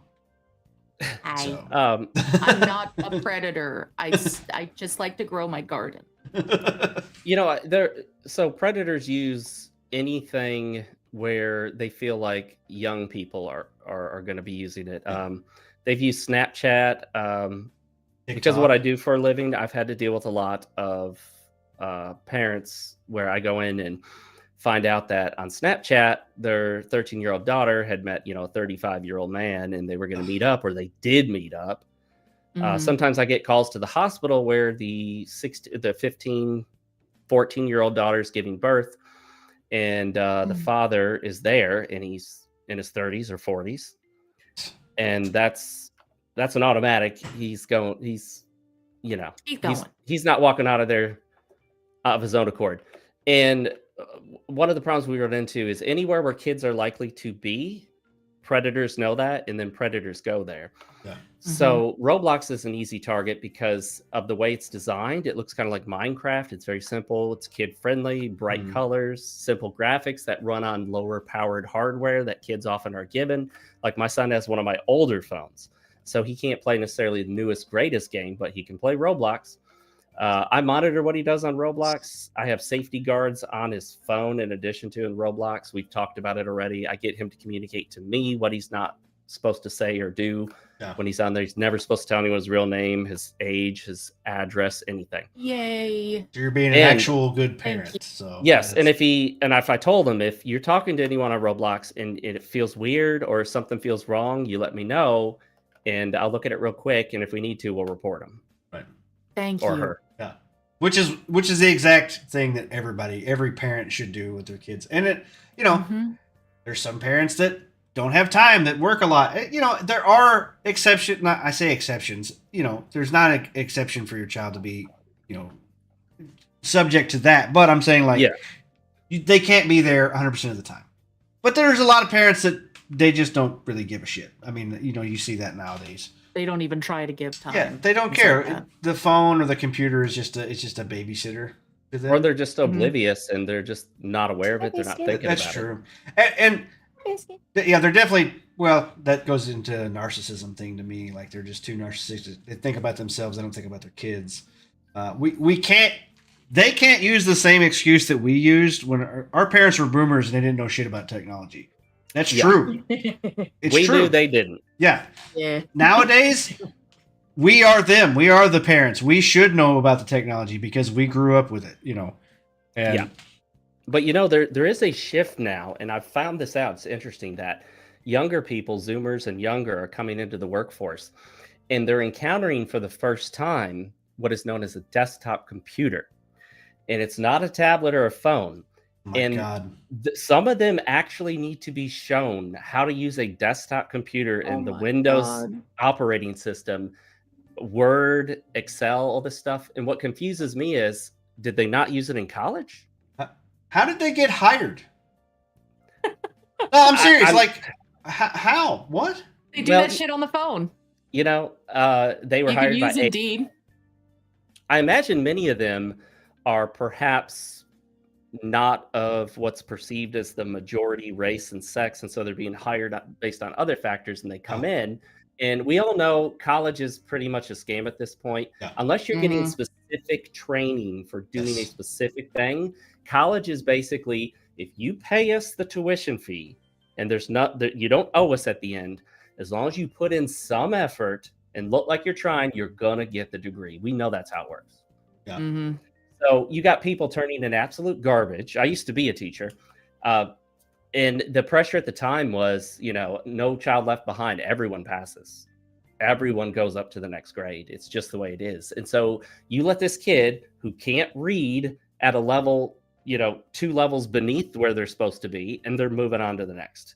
And colleges are doing the same thing, because if you tell this person you're failing all your classes, that's it. You got to kick them out. And if you kick someone out of college, what do you not get from them? Money. So the Civic, I'm sorry, Civic, I didn't see your chats, but Civic XP on YouTube was saying something about Chris Hansen. I actually just got a DM from a buddy of mine that said the same thing. Chris Hansen is doing a documentary on Roblox and this exact problem, basically. I saw that, and I think that's great because he will get the attention where it needs to be. We tend to underestimate the power of mainstream media, the dinosaur media. They do have power to move stuff at times, unfortunately. But in this case, it's going to be good if Chris Hansen brings attention to this, because I think Roblox will be unable to stay quiet on it. Yeah, I do know that one of the congressmen in Texas, I believe it is, Roe somebody, I can't remember, is actively working with Schlepp and I can't remember the other dude's name. Frosty? I don't know his name. Yeah, Schlepp, I've been seeing a lot of that name. Mm-hmm. Well, there's one state that's supposedly suing Roblox. I think that might be Texas. Roblox. Connecticut. Lawsuit? Louisiana Attorney General Liz Murrell is suing Roblox, alleging the online gambling platform is allowing sexual predators to victimize children. I said stuff I shouldn't have said on YouTube. We're banned. I don't worry about since we're still relatively small, even 80 episodes in. I'm terrible at marketing, trying to grow my stuff, but same here. I don't want to censor, because what is the point? Like, other than just makes YouTube happy, but like, if you're trying to tell a story about a specific point, why would you dodge the words? Like it. I don't like that. You'll notice that the more successful YouTubers typically come up with alternative words or dodge it. It's unfortunately what you want to do if you want to get into the algorithm. The algorithm is basically going to see that you're using a word that rhymes with grape. Yeah. And that's it. You're out of the algorithm. Yeah. And nowadays, it's not even subscribers that matters as much, because people will get millions of views and the majority are not subscribed. Yeah. Majority. That's algorithm. Well, and now they've got which I've been seeing it passing around now with the ID. They want to check your AI ID, or age verification crap or whatever. I have YouTube Premium. I've had YouTube Premium for like I don't know, since 2015. Great deal. And I love it. I shouldn't have to like verify my age because they got all my information. They've had it for 10 years, you know. Okay, so you and I are at the age now where there's no chance we could even, if we tried to convince an AI, we're under 18. Well, I have been watching a lot of like old Spider-Man cartoons that pop up on YouTube. I'm like, oh, free episode. Yeah, I'll watch that. only adults our age do that, man. That's true. That's probably true too. Yeah. You're right. I'm not watching the Lululemon. What is that? The stupid weird child baby shows or whatever. Coco Malone. Yeah, all that Coco stuff. Melon. What was I say? Lululemon. Oh, that's a Lululemon's a clothing brand. Yeah, that's right. Yeah, close enough. And the only reason I know that is because I've been watching videos from Cash Jordan and watching everybody just loot those places. It sucked being a preteen and knowing the future is cooked. Yeah, dude. Tell me about it. It's like I have like 20 years left to live, more or less, and well, I mean, hopefully more, but it's like I don't know what they're gonna be like at this point. You can't leave me here. I don't know. I swear to God, I will bring you back with a Ouija board. I will break my own rule. You don't have to answer, Chase, but I hope you already own your home like I do, because I do. As long as you got in already, you're good. Yeah. These kids, I don't know how they're doing it, because they're moving into 2-bedroom The American houses. dream is dead. And then they're not even in the best neighborhoods. A small 2-bedroom house, and they're paying upwards of $250,000, $300,000, $350,000 mortgages. Yeah. Mm-hmm. Yeah, so I bought my house. I've been on the road, like I'm a truck driver, so I've been on the road working, for the past 15, 20 years, basically. And I've worked in the oil field and back and forth. Back and forth to Arkansas, my state that I live in, and just all over the country working. Well, I moved back and like I'm gonna settle down. I still just rented an apartment for a little bit. Had a roommate, and I was like, I need a bigger place. I got to looking at other places to rent, and like an actual house was looking at $1,000 in rent, and like $1,000 sounds cheap for a lot of people. Arkansas, pretty high because income and stuff's not great.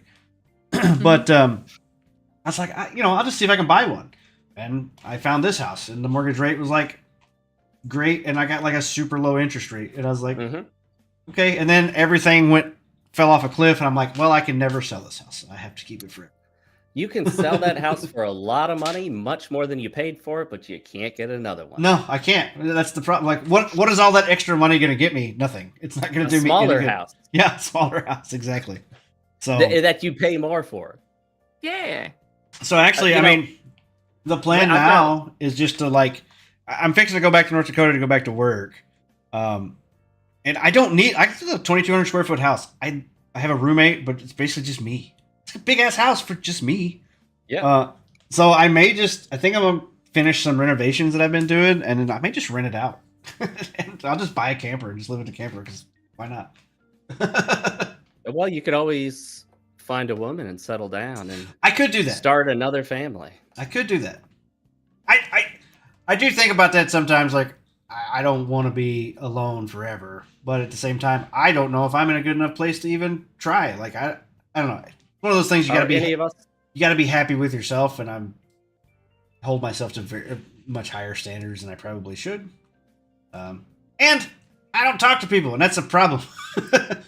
I'm on the internet too much, and I've realized it over the last several months. I'm like, I think I'm gonna start weaning myself off. Well, now you got to start sliding into the DMs. That's true. I try that, and then they try to sell me artwork.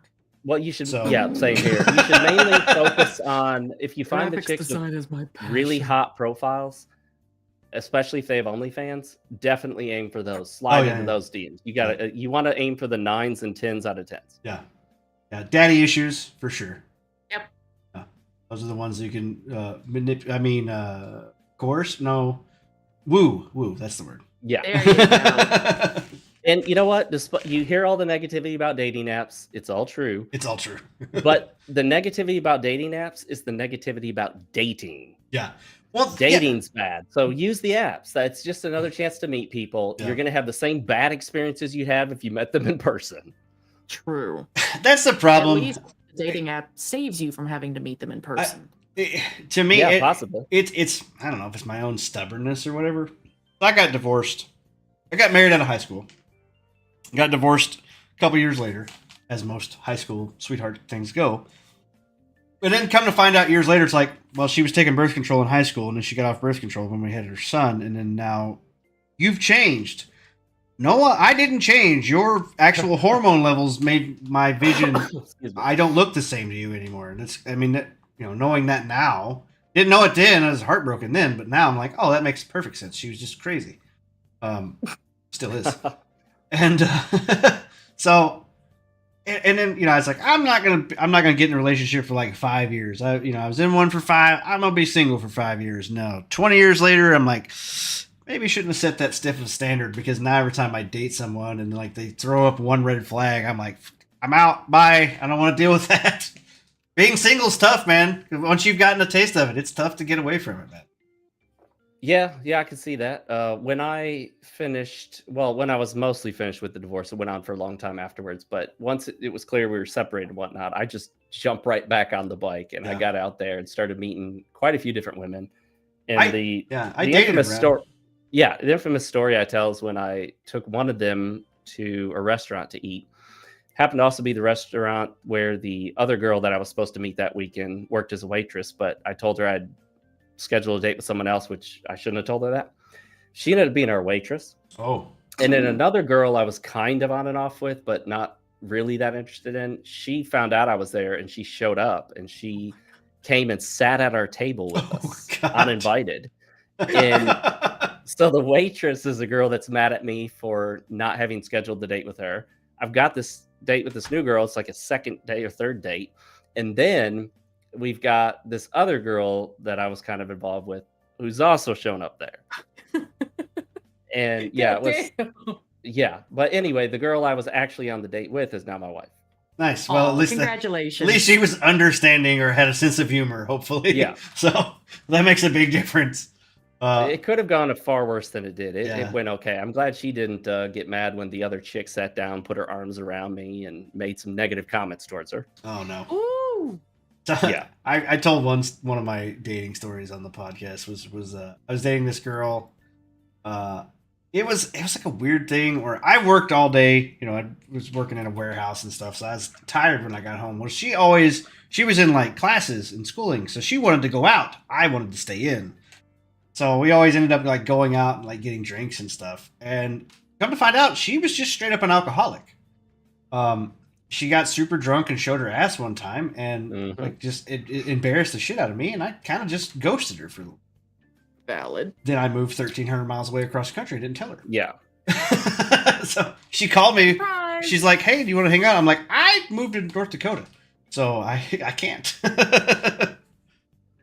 Yeah, I mean, like I was saying, the dating apps are just a tool, and the problem with the dating apps beyond there's just the fact that dating's a problem, but also the catfishing, the number of girls that will look pretty attractive, seem interested in you, talk to you for a while, and maybe even a few days, and then suddenly it's, hey, you want to go check out this website I have? It's a cam girl website. She's a cam girl. She's an OnlyFans.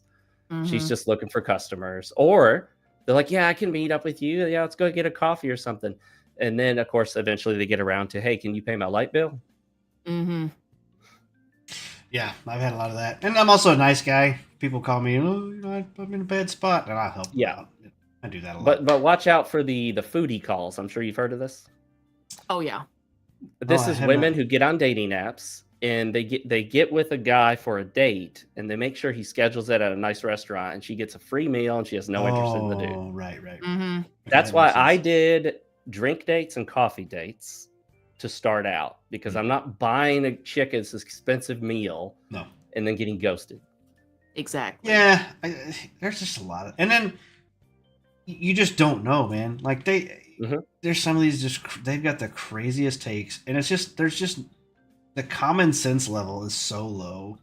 I don't trust. Common sense isn't common anymore. I don't trust these people. They can be completely normal, and then they'll just have like the craziest off the wall take, and then that's their whole life, and they just believe all that wholeheartedly. And I'm like, I can't. How can anyone reason with you? You're completely unreasonable. At least that's what I see. And then, like I said, I just kind of shut myself away. I don't know. That's a reasonable response. We're in the worst situation we've been in a while, because if you look at the stats, I have this graph that shows how women's politics have gone way more towards the left. Yeah. And men's have actually gone a little bit more towards the right. And now we got this huge political divide where if a guy and a girl get together for a date and they broach the subject of politics, they don't know each other well enough to consider the other's position beyond a stranger. Right. And so they immediately just write the other person off. And they're like, oh, no, that's a liberal. That's a conservative. Or it gets to be combative because we can't just have... And the crappiest part about it is the way the politics have divided this country is... That's exactly it. It used to just be Democrats, Republicans, we say silly things to each other, whatever. Yeah. And we go on about our day. And then once every 4 years, we'd kind of broach the subject. Now it's just like, it's all the time, everywhere, all the time. Yes. And then there's people that say just the most outlandish bullshit. And to me, like, if it goes against common sense, like, these are my beliefs. When it falls within common sense. There's men and women, biologically, common sense. Okay, abortion stuff.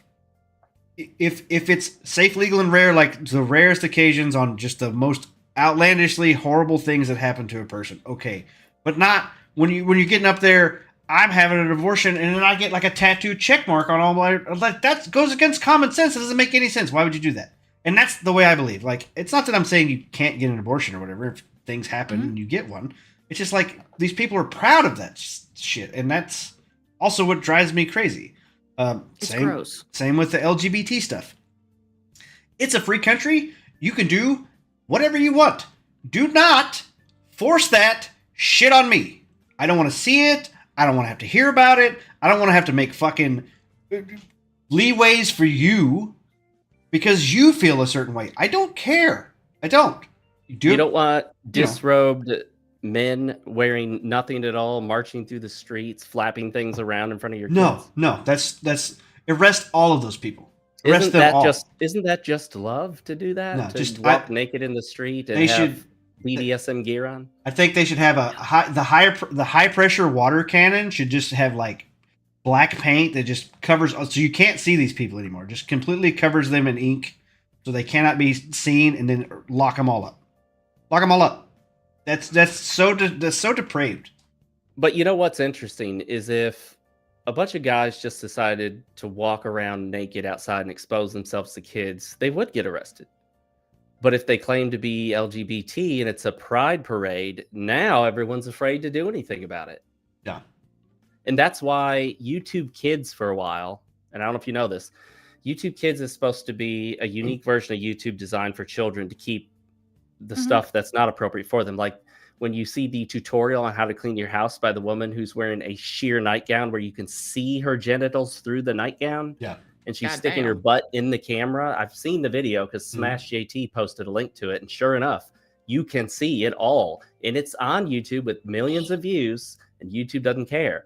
What YouTube was showing to kids on YouTube Kids were two guys, and the game was called something like "What is it?" and one guy shoving another random object up another guy's butt. I'll say it. It was called Dick or Dildo. That was what the video was titled. I saw one where it was different objects, and he was supposed to guess what the object was. One guy was bent over with a sheet covering it, like he's like laid over on his side, and then with his boyfriend behind him, the sheet, and he had to guess what was inserted into him. On YouTube. It's still on YouTube. It's still on YouTube, and it's not mature. It's not set for mature audience. I did a stupid AI music video with bouncing anime boobs on it, and I got hit with a mature rating. I got hit with a mature rating. I'm mature rating myself because of how much I curse in horror games, because sometimes they have flash of booba or blood or, God forbid, viscera.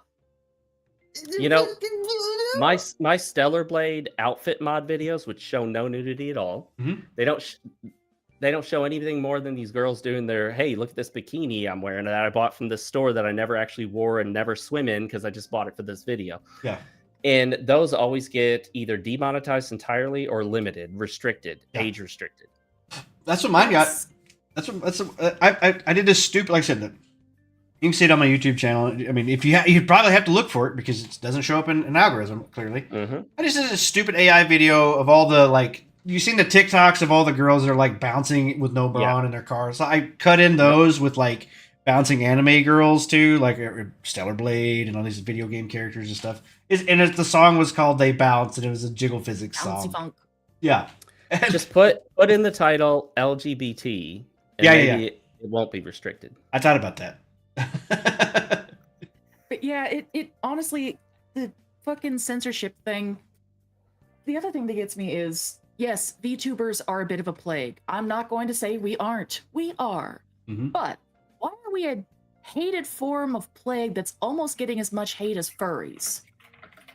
It's because Like, the anime thighs are scary. Why are you scared of me, Twitch? Well, it's because the activist ones that speak the loudest or whatever, those are the ones that are getting attention, and it's the same. It's the same. Horns. It's the same repulsion as furries are at this point. Like we get that ick from these people saying this stuff. I watch a lot of VTubers, and at this point, like my algorithm on Twitter has become a lot of VTubers. And I'm like, I think I'm just going to mute the term. I think I'm just going to get. I think I am because it's a lot of high school drama bullshit. It is. It's a lot of that, and I'm just like, I don't care. I'm going to be a VTuber. VTubers value privacy. Okay. So I started out with a VTuber model. I actually just got lazy and didn't want to do it anymore. Basically, was what happened. I just, I was like, fuck it, I'll put my face. I thought I would interact with other VTubers and stuff, and then I was like, I can still just interact with VTubers using my regular face. I understand someone wanting to come up with a solution other than using their actual face because of the amount of cases of doxing, people getting exposed, their information getting put out there, especially if they have families. Yeah. I find the VTuber thing a bit odd at times. I get used to it if I'm in like a stream with someone that's VTubing. I don't know if there's anyone here doing that, but a lot of people do it because of legitimate reasons. They want to keep their family safe, not just themselves. Yeah. So it makes sense in that regard. And then also, I'm more the type where I want to see the person depending on the type of video it is. Yeah. And like, would you watch a streamer if that streamer never showed their face? Yeah, I find it funny that people watch people. There's no cam at all. No. Yeah. Nothing. There's. I used to watch a lot of those. I mean, if I'm watching like game walkthroughs, things like that, sometimes I like to have them. Yeah. I mean, but like an actual just a long stream or whatever where it's just gameplay. I don't know. I guess it's fine. That human connection. Human connection to see the eyes, to see the face, to see the expression. You don't get to see the person's reaction. You only hear it. And sometimes my reaction to a game is just the look on my face. Like when certain things happened in the last Hero of Nostalgia game, I would just be looking like, the hell is that? Yeah. And you don't get to see that without a face. So there's the pros and cons to it. But I understand why people want to hide their identity. You got people like Hypnotic. You got Nobody. They just cover their face completely. Yeah. Well, Yellow Flash, as far as I know, is never really. He's just a picture. There's a lot of them like he's that. He's a PNG tuber. Well, he's not really a PNG. Like he's just a picture. Like he doesn't have a. I mean, there's no. He doesn't really even have a face. Like Yellow Flash is. It's just like a picture of the Yellow Flash comic book character, more or less. It's like it's not his individual. Like your avatar is your individual avatar, right? PNG tubers are individual. Like he's just like this PNG is my thing. PNG just stands for like when PNG, JPEG, things like that. So PNG tuber just means you're using a straight PNG. I find the labeling that VTubers use a little weird. It's like, oh, you're a flesh tuber. It's like, no, I'm just a normal person. A flesh tuber. I'm just a normal dude. I like to use that term whenever I'm razzing folks. I'm like, you filthy flesh tuber. Flesh tube sounds like something they would sell on some of those sites that are now getting age restricted. Yeah, that some VTubers are promoting. Yes, of course. Now, I will say this about the age restrictions. I'm totally against it. I think it's a power grab by governments and corporations to get our information. There will be some positive side effects, and that's not a reason to support it or to think it's not the problem that it is. But I was hoping OnlyFans would get caught in that. I'm surprised it didn't. Really. Yeah, there's a lot of really bad content on porn websites. I read an article one time that talked about the number of typically women that basically get really pressured into women that kind of get kicked out of the house or they run away and they turn 18 and then they kind of get sucked into this lifestyle and they end up regretting it a lot. Yeah. It's not forced. It's not trafficking, but it's as close to that as it could be without crossing the line. And then you think about that, and well, do we want to support that? That's not all of it, obviously. But, obviously, if it makes it harder for kids, I don't know if it would, I guess, be good. But the other thing is maybe it'll kill TikTok. I hope you guys don't use it. I hate TikTok. I passionately hate it. I've actually refused to ever download it. Good. I've downloaded it. I've browsed a little, and I did the same. I watch all my TikTok videos on YouTube. Because I mean, most of the YouTube compilations. Yeah, most YouTube shorts are just TikTok videos. They've recycled TikTok. I do They've poured it enjoy the over. occasional YouTube short, like little owls and stuff. I really hate that. I don't know why YouTube's doing it again where the YouTube chat doesn't show up in the StreamYards chat. I'm reading Civic. I'm not seeing it either. Yeah, I don't know why. I'm sorry, YouTube chat. We're not ignoring you. No, I have it on my other monitor. I have 3 monitors set up, which is too many. And so I have my chat on another one over here. I have to turn around and look at, because then I look back over where everybody's. Because I'm kind of looking at the. But yeah, I'm one of the few American weirdos that's pro ID internet. There's too much crime online. That's because it's all anonymous. Less people wouldn't say things if they don't mean it. I do agree with some of the I agree that those points are valid, but at the same time, it's like I don't want the government to have any more power. Period. I really don't want that. Yeah.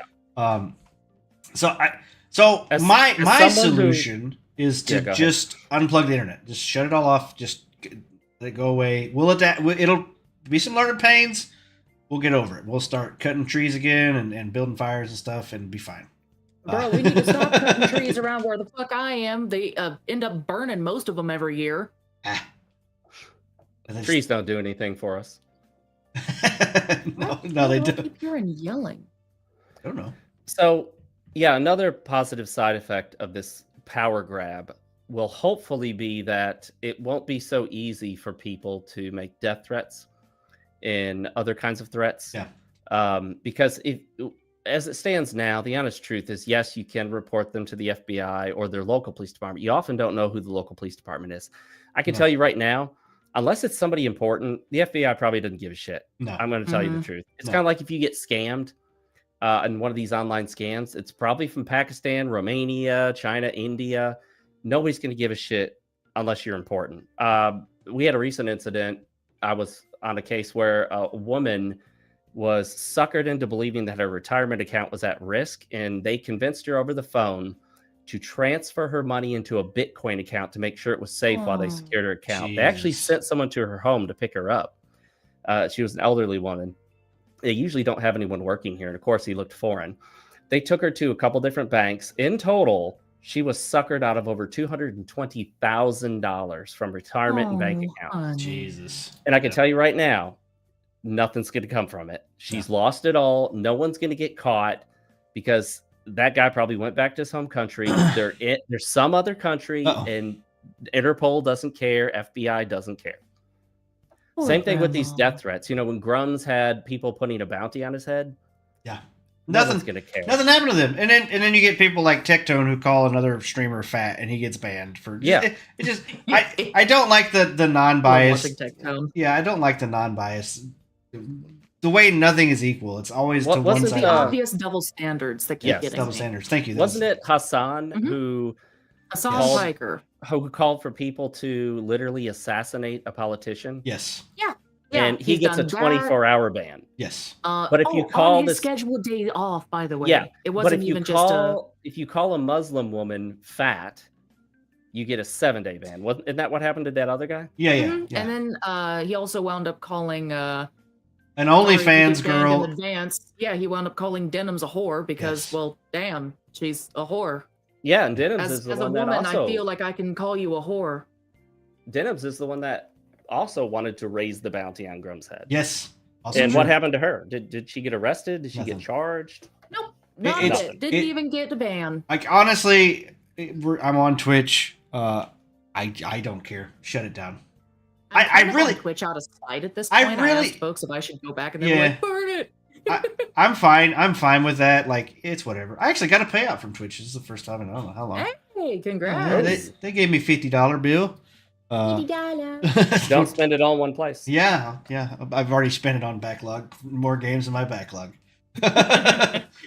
Steam sales. So they're getting sued now. Yeah. Denims and them are getting sued, but by Ethan Klein, not by Grums. And it's funny too because you get these weird the Alyssa Mercante thing suing Smash JT. It's like they will go after you for this crap. It's just like I don't get it, man. This the lawfare, the way they're trying to go about. Oh, I'm the victim now. It's like you were clearly the aggressor the whole time. Like anybody can see that, And then somebody makes fun of you, and your fragile little ego gets hurt. And I don't know if you guys have seen my video on civil lawsuits because I've been a party to several, which I'm only allowed to say that they've been resolved, but it's a long involved process. It's not fun for anyone. And if the case with Alyssa and Smash gets to discovery, Alyssa is going to lose it. She's already losing it because Ron Coleman in Thereby Smash will be able to ask for any and all information that they believe could be pertinent to the case. And in this case, that would include mental health records, healthcare, financial, everything. They can everything. Yeah. They ask for personal diaries, all your social media, everything. Private doesn't matter. There's nothing private in the discovery phase. Nothing. Civic during says, deposition, go ahead. Civic says, I need a civil rights lawyer. Can you link me your lawyer? So I've worked with several lawyers. I don't know if they specialize specifically in civil rights, but you would need a lawyer that is certified by the bar to operate in the state that you're in, or at least the jurisdiction where you're filing the lawsuit. Yeah. And that's why Smash JT doesn't have a California-based lawyer. He has a New Jersey lawyer who's also certified to practice law in the state of New York where the case is. So a person could be certified as a lawyer, but if they're in, say, Texas and they don't have the bar certification to work in New York, they couldn't represent you in New York. Yeah, so I still think lawyers is like pretty much the reason why this country is the way it is. Lawyers and lawmakers. So I have some solutions. We talked about internet ID and how the anonymous people can get away with whatever. I think we should have a new amendment. Everybody in the United States, every United States citizen, they get one slap. You can slap the shit out of just anybody. You get one slap per year. So, no repercussions. You can't do anything to repercussions. Like, that's it. You hold up your slap card. You got to take it. You got to take a slap. And everybody gets that. So all this shit talking, that's all going to go away because you're going to get slapped. That's going to work. And you don't know. You don't know if they've used their slap card. You don't know. I don't have an idea. But, you get one. I think that's a good solution to just maybe settle all this anonymous bullshit where they can talk a bunch of crap. You know what I mean? Just slap the shit out of them. I just think we should start encouraging public humiliation again. It'll stop a lot of problems in their tracks before they even start. I've also come up with I stopped doing was because I was terrified of being publicly humiliated when I was a child. Like, stealing. Yeah, shame. People up for no reason. Shame should definitely come back. That is why. Yes. That's why the degeneracy that we have now is because they have no shame. They feel nothing about it. Yeah, my son would never get by trying to claim he's a cat or a dog or some stupid nonsense. And that you got to shut that stuff down because, people will have their little avatars online. But, I used to use a fox as my avatar. I never thought I was a fox. Yeah. It's just based on the name, But people that have these crazy thoughts, if you don't shut that stuff down early, it goes on and on. Eventually, they become adults, and no one's taught them. So, So going to the VTuber thing is like there's people that actually do think that they are whatever they are, and then but I see the majority of them they're playing a character more or less, like they're just acting. They're playing a character that I wish I looked like this. They gave a persona for it, or whatever. They made a persona for it, and that's fine. I have no issue with that. The other thing is, and I'm not commenting on Nemo Mimi because I don't know anything about you, but a lot of VTubers are women, and I think part of that is that as much as women can get views more easily on Twitch if they're attractive, they can get views for just being attractive, even if they suck at the game and they don't have a great personality. Guys will click because she looks good. They just do. It's happened to me before. Yeah. The opposite is also true. Guys, if they're good at the game and have a good personality, they can be overweight. They can not look good, but still get views because that kind of judgment typically doesn't come from the male audience. Whereas if a woman is overweight or doesn't look very good, even if she's got a great personality and she's good at the game, I don't think most guys are going to click on that video. So that's why a lot of women, I think, That's why go I'm with... using an avatar. I didn't say that. I'm just saying it makes it easier for these women. I make these jokes all the time. It's all right, Mark. Because if the woman appears more pleasant to men, especially younger men who are looking for attractive women, as a VTuber, she will get the attention she deserves for her personality and her skill set rather than how she looks. So it works both ways there. I go to my number one rule is never simp. Ever. Never simp. Yeah. Ever. It does not matter what they say. Like, nope. I try to make friends with people. And I'll go on, like, I start following somebody on Twitter or whatever. I'm like, hey, I got a podcast. You seem like a cool person to talk to. I want to talk to you. And then I'll ask them on the podcast. That's just how it goes. Like, I'm not trying to get in their pants. I'm not trying to do all this. I want to talk to somebody who's also in the same relatively, like, we have the same talking points on Twitter. We have the same interests. We talk about video games and stuff. And then current day, in the world we all live in together. We're not in separate realities, even though I sometimes think they are from different realities. Yeah, I mean, that's just how it is. Well, I'm a bit disappointed, Chase, because I thought maybe this was like the beginning of you and I maybe kind of scheduling a date or getting to know each other better. Well, I hope so. So you're saying you're not interested in me in that way? Damn. Look, You're not gonna go wine and dine them? I don't take anything off the table. Okay. But all right, well, this is why you haven't been with a woman in a while. I try to play. I'm playing hard to get, Mark. That's what's happening. I'm trying to play hard to get. You know what I'm saying? Do that reverse psychology thing. Yes. I was thinking of a threesome with the wife. It just wasn't with another man. Sorry. Yeah. Okay. Well, that works. Well, what if I tell you he has a very adorable dog? What breed? Pomeranian. It's Pomeranian. No pit bulls. They turn on you too quick. Yeah. No, he's in the other room right now. I normally don't have him in during the podcast. Lies. I demand him every podcast. I know you do. My ex-wife got both the dogs, which I was fine with. She also got the cat, which whatever, you know. That's the cat we got when we were still living in Japan.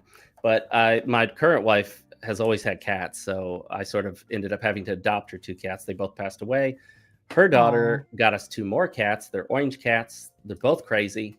One is super nice, and the other, if he likes you, if he doesn't like you, he'll hiss and run off. If he likes you, you're going to get bit and torn up. He's going to scratch the shit out of you because that's how he shows his love. Yeah. He'll just come in here and be jumping all over the place, and I'm just trying to play a game, and he's biting my arm and scratching it and he's purring while doing it. Oh, yeah. It reminds me of some couples. Yeah, so a friend of mine, one of my best friends, like, she had Pomeranians. They had puppies. One of the puppies died. Like, he was the last one. And she's like, Chase, would you just take this dog? She's like, I don't really want to sell it. It'd be nice if you had it. So I ended up just with this dog. 9 years later, this son of a bitch is 9 years old now. And still hops around like he's a 1-year-old pup, man. This guy's going to outlive me, I'm pretty sure. So, yeah, my one of that cat I was telling you about, his name is Nacho, the crazy one, the mean one. Mm-hmm. He's made his own appearance in several of my videos, and it wasn't planned, but I just kept it in the video, so you can see it in a few of them. I can't remember which ones. I will definitely have to go and see. I love looking at other people's pets. Oh, he jumped on the desk right in front of me, in front of the microphone during one of my recordings. I have 2 cats of my own. One of them is named Brisket. I got him as my laugh if you must. I don't mind. I know he did when I first told him. My emotional support cat. Yes, I am one of those snowflake people who has the easily hurt feelings. Aren't all cats emotional support? It's kind of true. My cat fucking sucks at it. Well, yep, there you go. Honest to God, he sees me crying, he will sit in front of me and just stare at me like, "What's up, Mom? Where's my dinner?" As soon as I'm like, come here, Brisket. Isn't that all cats, though? Do your fucking job. A and cat? He'll just like, The amount of sass this cat has, I swear. I've never really you can seen. hear him throw his ass down on the floor from upstairs. Making the himself other cat known. we have is like exactly. The other cat we have is, I think me and Mom did the math. She's 18 now, and she's a tortoiseshell, sweet baby, and she hates her brother, hates him to death. Yep. Brisket is a tuxedo. He is a dick in a suit. Yeah. And that's also who you'll hear screaming every now and then in the background because he just comes in here and starts screaming at me. Probably for food. Probably. Yeah, I was say like I don't. Or his fish toy. I just have never thought as cats as affectionate. Like useful animals, they kill mice and stuff. But like as far as like affectionate, cuddly creatures, nah, not so much. A lot of them are like some of them will. Mm-hmm. Our other cat, the Nacho one's kind of mean. The other one's named Cheese, so we picked the names for him, Nacho and Cheese. Nice. Cheese Perfect. comes to the bed and tries to sleep with us in the bed, and he'll like cuddle up between your legs or something. And sometimes if they just are looking to hang out, they'll just come up and like Nacho will literally, while I'm sitting there on the sofa, he'll get up on the top of the sofa and then perch his entire body on my shoulder like he's a parrot. And he's a full-size cat. I've seen that, but it's just like, I can call my dog, he'll come running in here. You can call a cat. As far as I know, every cat that I've ever been around, you call them, they just kind of look at you and walk off, So we found a trick because we let them out in the backyard and we couldn't originally get them to come in and we'd have to chase them down. So then we just shake the treat bag. Yeah. And then I associate the sound of the treat bag with me clapping my hands and calling them. So now all I do is clap my hands and call them and they come running in. Nice. Exactly. They go treat. We also give them the treats. Nice. Yep. I've got Brisket trained the same way. Food. Mm-hmm. I actually keep a little bag of treats in my purse whenever I'm really desperate and I want cuddles at night. Yep, there you go. I'll trick him into bed with my cat treats. to be a shoulder cat. He won't do it. My cats come when they are called, but I train them from kittens. Yeah, so I trained my dog. He doesn't bark inside the house because most little 14-pound yappy dogs they bark at everything. Yeah, he does not bark. He sneezes judgmentally. Yeah, no, he'll grunt or he'll sneeze at me to get my attention, but he don't bark in the house.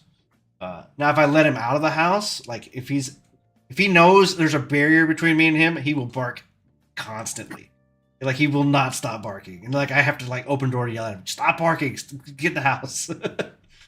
But yeah, if you want a cat to be more the type of cat that fits your style, you have to get them when they're a kitten. Yeah. You have to as young as possible. Yeah. And then they all come with a temperament, and I'm not sure you can change that. So there's two factors at play: how you raise them. You get them when they're young, super young. You play with their paws, you play with their belly a little bit. You get them used to being touched, because if they're not used to being touched and they get a little bit older, that's it. The time has passed for them. To get used to it. Yeah. Mm-hmm. Well, you can sometimes train the older cat, but that's only if you have a lot of patience and you don't mind getting the shit ripped out of you. Yeah, it's a long, involved process. If there are videos on YouTube of people catching feral cats and trying to train them to get used to just being a house cat at all. Mm-hmm.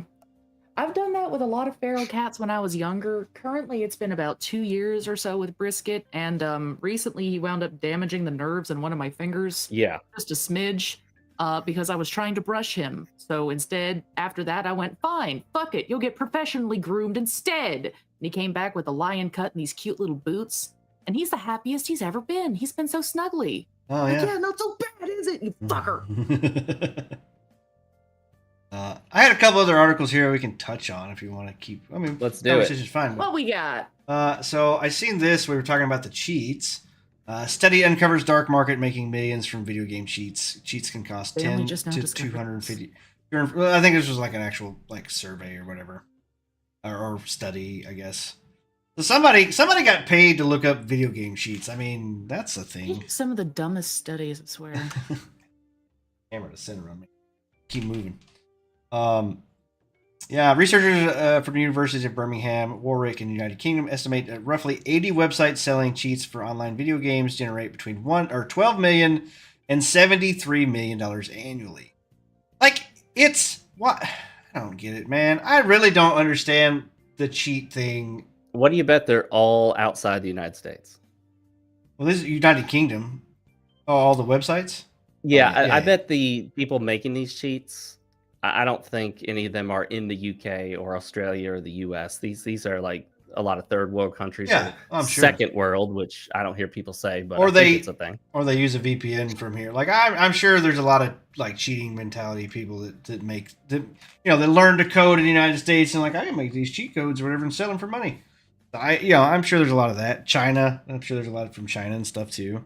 Now, I would say I don't care if people get like those popular things where you mod or cheat your own game. Like there's the Wii mod that I see advertised all the time, which I thought was a service. I guess it's a service. I guess you can pay for it. I thought it was a platform to play games on.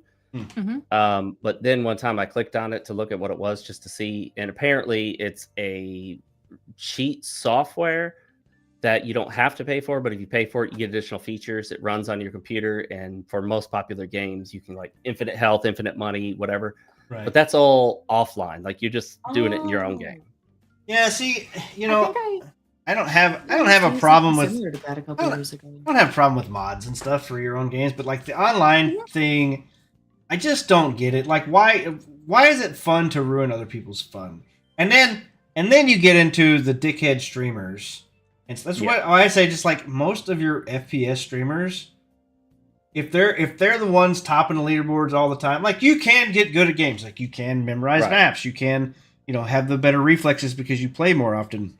Mm-hmm. But when they're doing it consistently, and then they're like getting caught downloading the cheats on a different PC at a live event and shit like that, I'm just like, I don't trust or believe any of you people. I just don't. Like, and it's funny, like, Ninja and stuff. Ninja would have games just like, oh, it's blah blah, they killed me, and like he would actually die because people would stream snipe him or whatever. Like, so.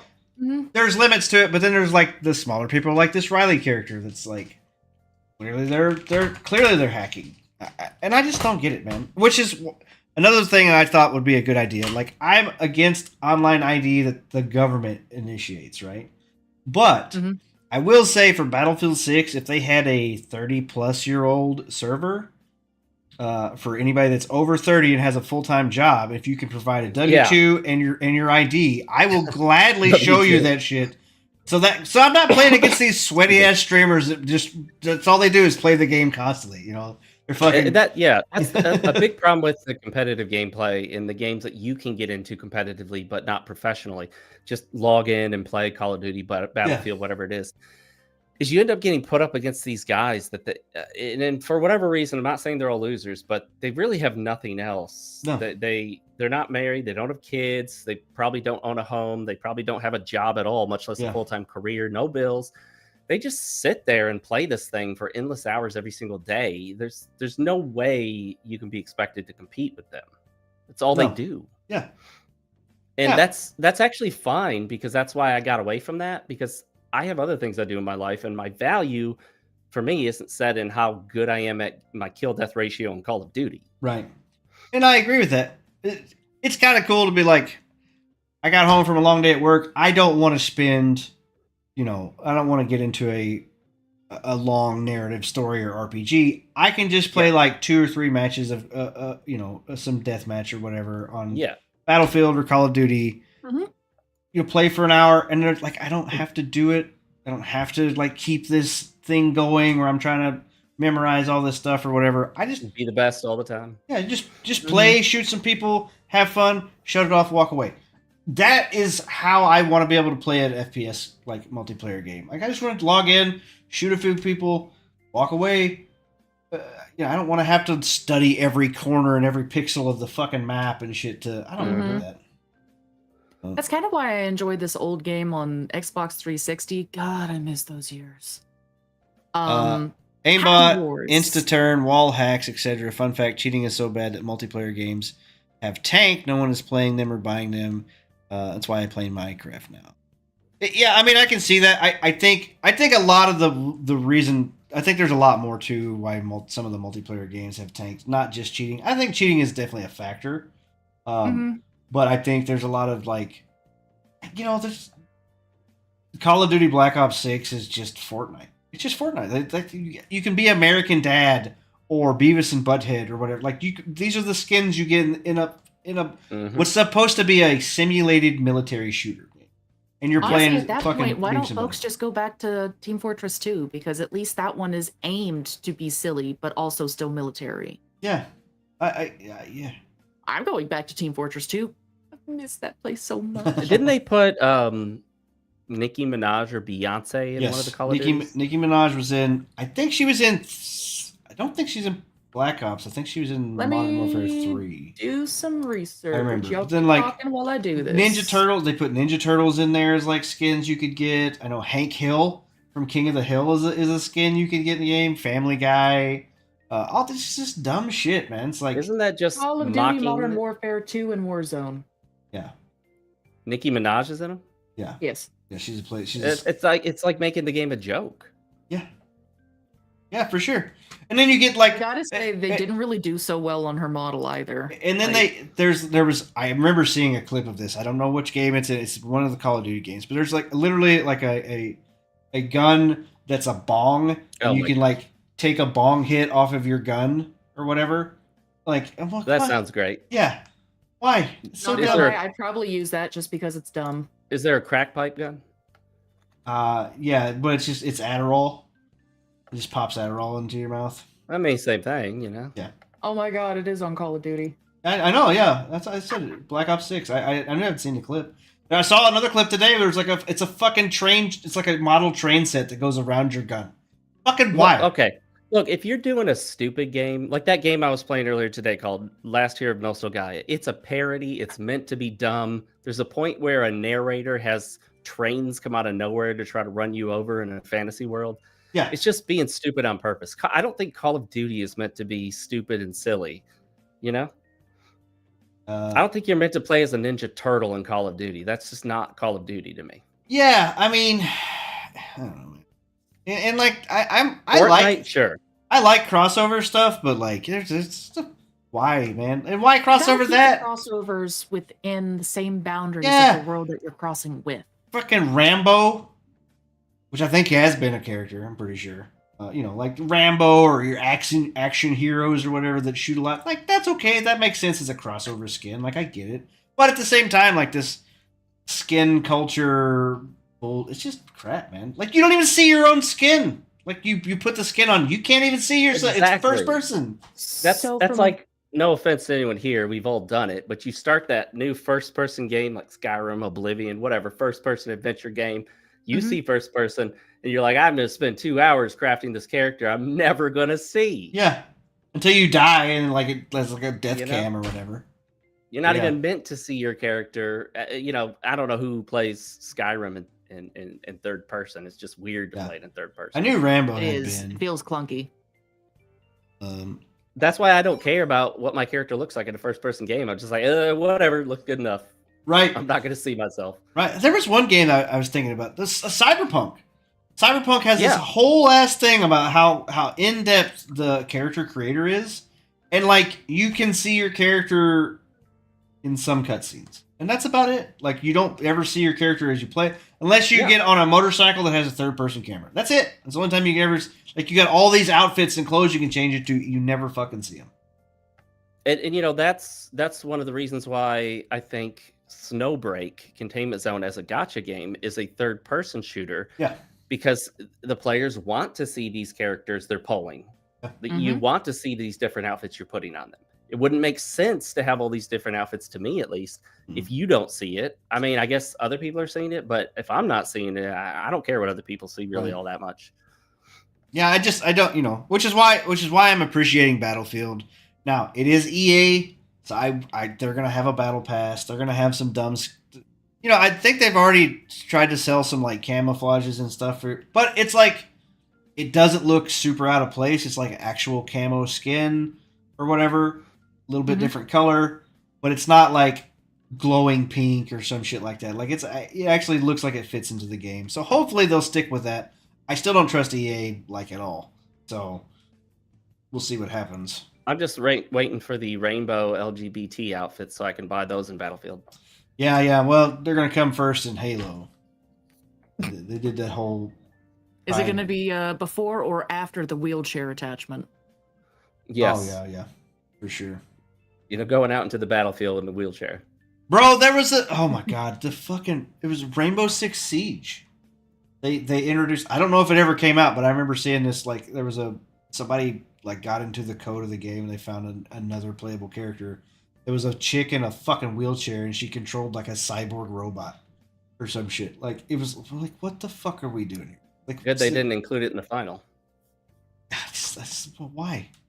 I don't know. Like Why the fuck not? This was supposed to be like a release character that come out or whatever. Like I don't know. I can tell you right now, if I were bound to a wheelchair and I wanted to play a game to escape reality, the last thing I want is to have the same boundaries and restrictions for me in real life to be put into the game to restrict me in the game. So exactly. That goes to the Dungeons and Dragons thing with the stupid rules. The rule set about wheelchairs and stuff, which I made a fucking a meme or whatever, which was the D&D introduces wheelchair combat for players who can't let their imaginations run wild. It's just like do they have wheelchair ramps in those dungeons? Yeah, no, so that's actually one meme that I have saved on my phone. So- Everyone's like, all right, let's go on to the next level. And there's this paladin. He's like, wait for me. And they all look down and he's like at this bottom of this flight of stairs. And they're like, good luck, start climbing. And he's like, my arms don't work that way.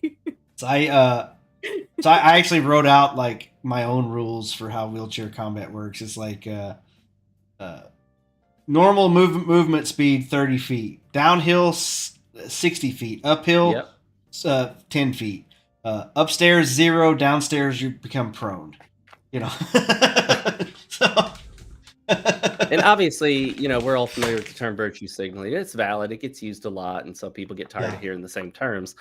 We don't want to forget that sometimes the term is just valid and it's what it is. So yeah, exactly. If it's a cardboard box, a cat, it's going to sit in it. So these things are just ways for people to try to show, hey, look how good I am. That I'm thinking of these lesser people.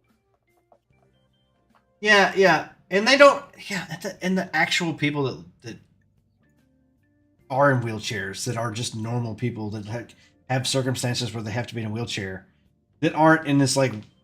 There's some weirdos, but just the normal people, like a guy in the military that lost his legs to a bomb or an IED or whatever. Like if he wants to play D&D, he probably doesn't want to.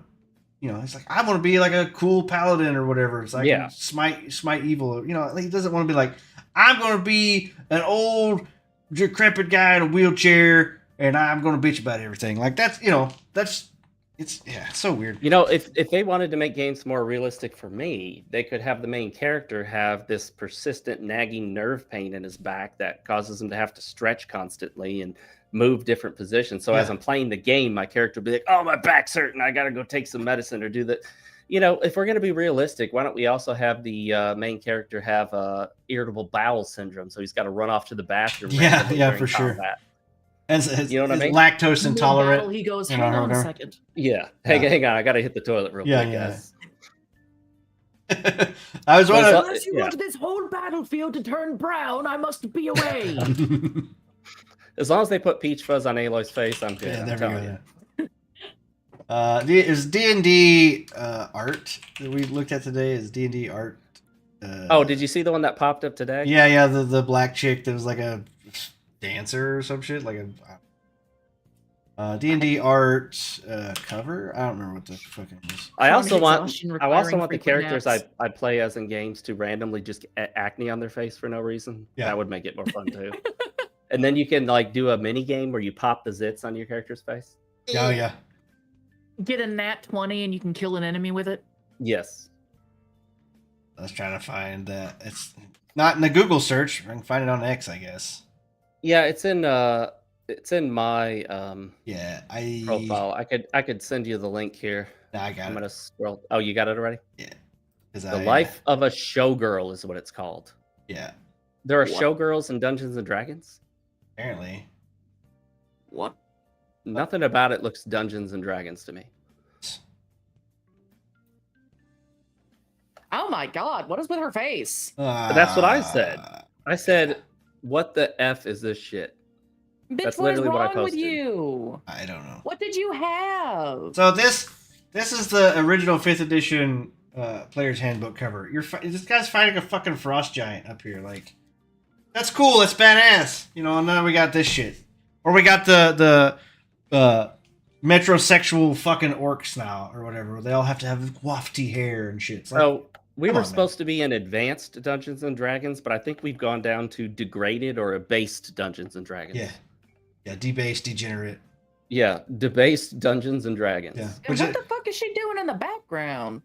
What's happening underneath? Is she? Yeah, why is this guy under the I'm table? hiding from her too. Look at her face. Is She she got- shoving him in a giant trash can? She got the chancla out though too. She go hit him. Exactly. The fucking shot. I'd be hiding from her too. She looks like she's about ready to stick that in his eye. And why is she wearing a bra? Did she take her clothes off? She's a partially? showgirl, so she's showing the girls. So as you can see from the girl in the background, she's already on a stripper pole. Did y'all see the one with the gay dwarves? I have actually seen. I don't know where it's at, but I have actually seen. There was like this thing about it was something about baking or whatever. And now they've come to the point where like the female dwarves also have beards. It's like, Oh no, Bro. not that. bro. I don't Why? want to be a bearded lady. You can join the circus. That looks like a circus in that photo right Yeah. there. Right? I don't understand what's I don't happening underneath. Is that a lesbian woman or is that a dude? Is she crushing the dude because she's a boss girl? I kind of wonder if this is a dude that's like trying to get a peek. I have no idea. This art is stupid. Like, I don't get it. I genuinely don't There is understand. no story here. There is no story to be made here. My comment to Mark's post was, "This is DEI and dog shit." Yes, and where's the twerking? Yeah. I also found it funny that they were like, yeah, so I'm just gonna say it. They said that orcs were black coded or whatever. Like, oh, they're trying. Oh to yes, be, I saw it's like that. there's yeah. actual like black people in D&D. Like, you can just have different colored skin. Like, you don't have to be. They're not all white people. And now you're saying that you're the ones that are saying these things. Like, do you not realize what you say? Like, you're the most racist people I've ever met. They can look at anything and say something's a dog whistle, something's a code. Yeah. And they don't give any justification for it. They just say it, and then they get that kind of going around. And So I had a funny interaction on X, because I troll the shit out of a lot of people on X. I've seen. Something was posted about Canada, and I said Canada being trying to be taken as a serious country in the last 2 years is the funniest joke of 2025. And then I had some Canadian come back at me saying something about how we elected a rapist twice or whatever. And then I just sent like a screenshot of Justin Trudeau in blackface as my response. yeah. And then I sent the other time he was in blackface as a response to that. And they're like, they're totally forgiving this guy for that. I was like, if anybody else did, you would crucify them for this. And then you could, he made a mistake 20 years ago at a party. Oh, shut the fuck up. You're just a racist apologist, you asshole. So, one thing I point out is I'm not a total believer that Trump's necessarily on our side. I think it's all part of the system. I'd rather him be in office, obviously, because things do go better. But the quote that everyone looked at, I was shocked how nobody focused on the consent aspect of the quote, because he literally says they let you do it. Yeah. As in the women let him do it. So if a woman is letting a man do something to her, I'm pretty sure that's consent. The one thing, like, you love him, hate him, whatever. To me, the probably the greatest thing that he has ever done is wake a lot of people up to how much bullshit is spewed through news outlets or whatever.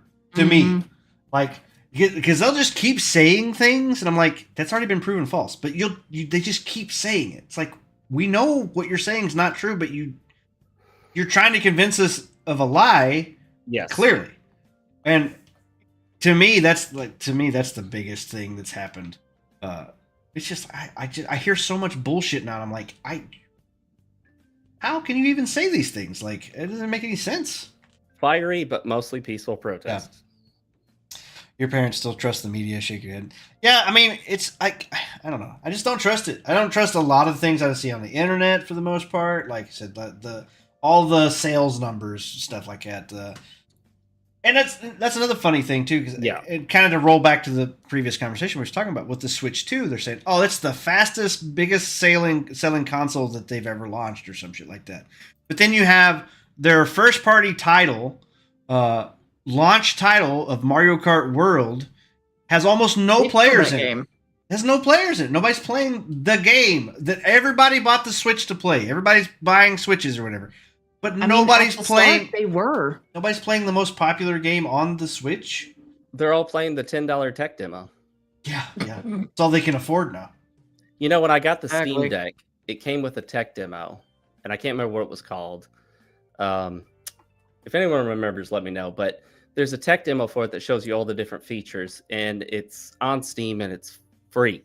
Like pretty much every other tech demo for a system is. How demos are supposed to be. Nintendo is allergic to that word. You know that. Nintendo had the nerve to be like, we made this cheap, lame, boring kind of tech demo game that just shows you what the new Switch 2 can do. It's $10. Yeah.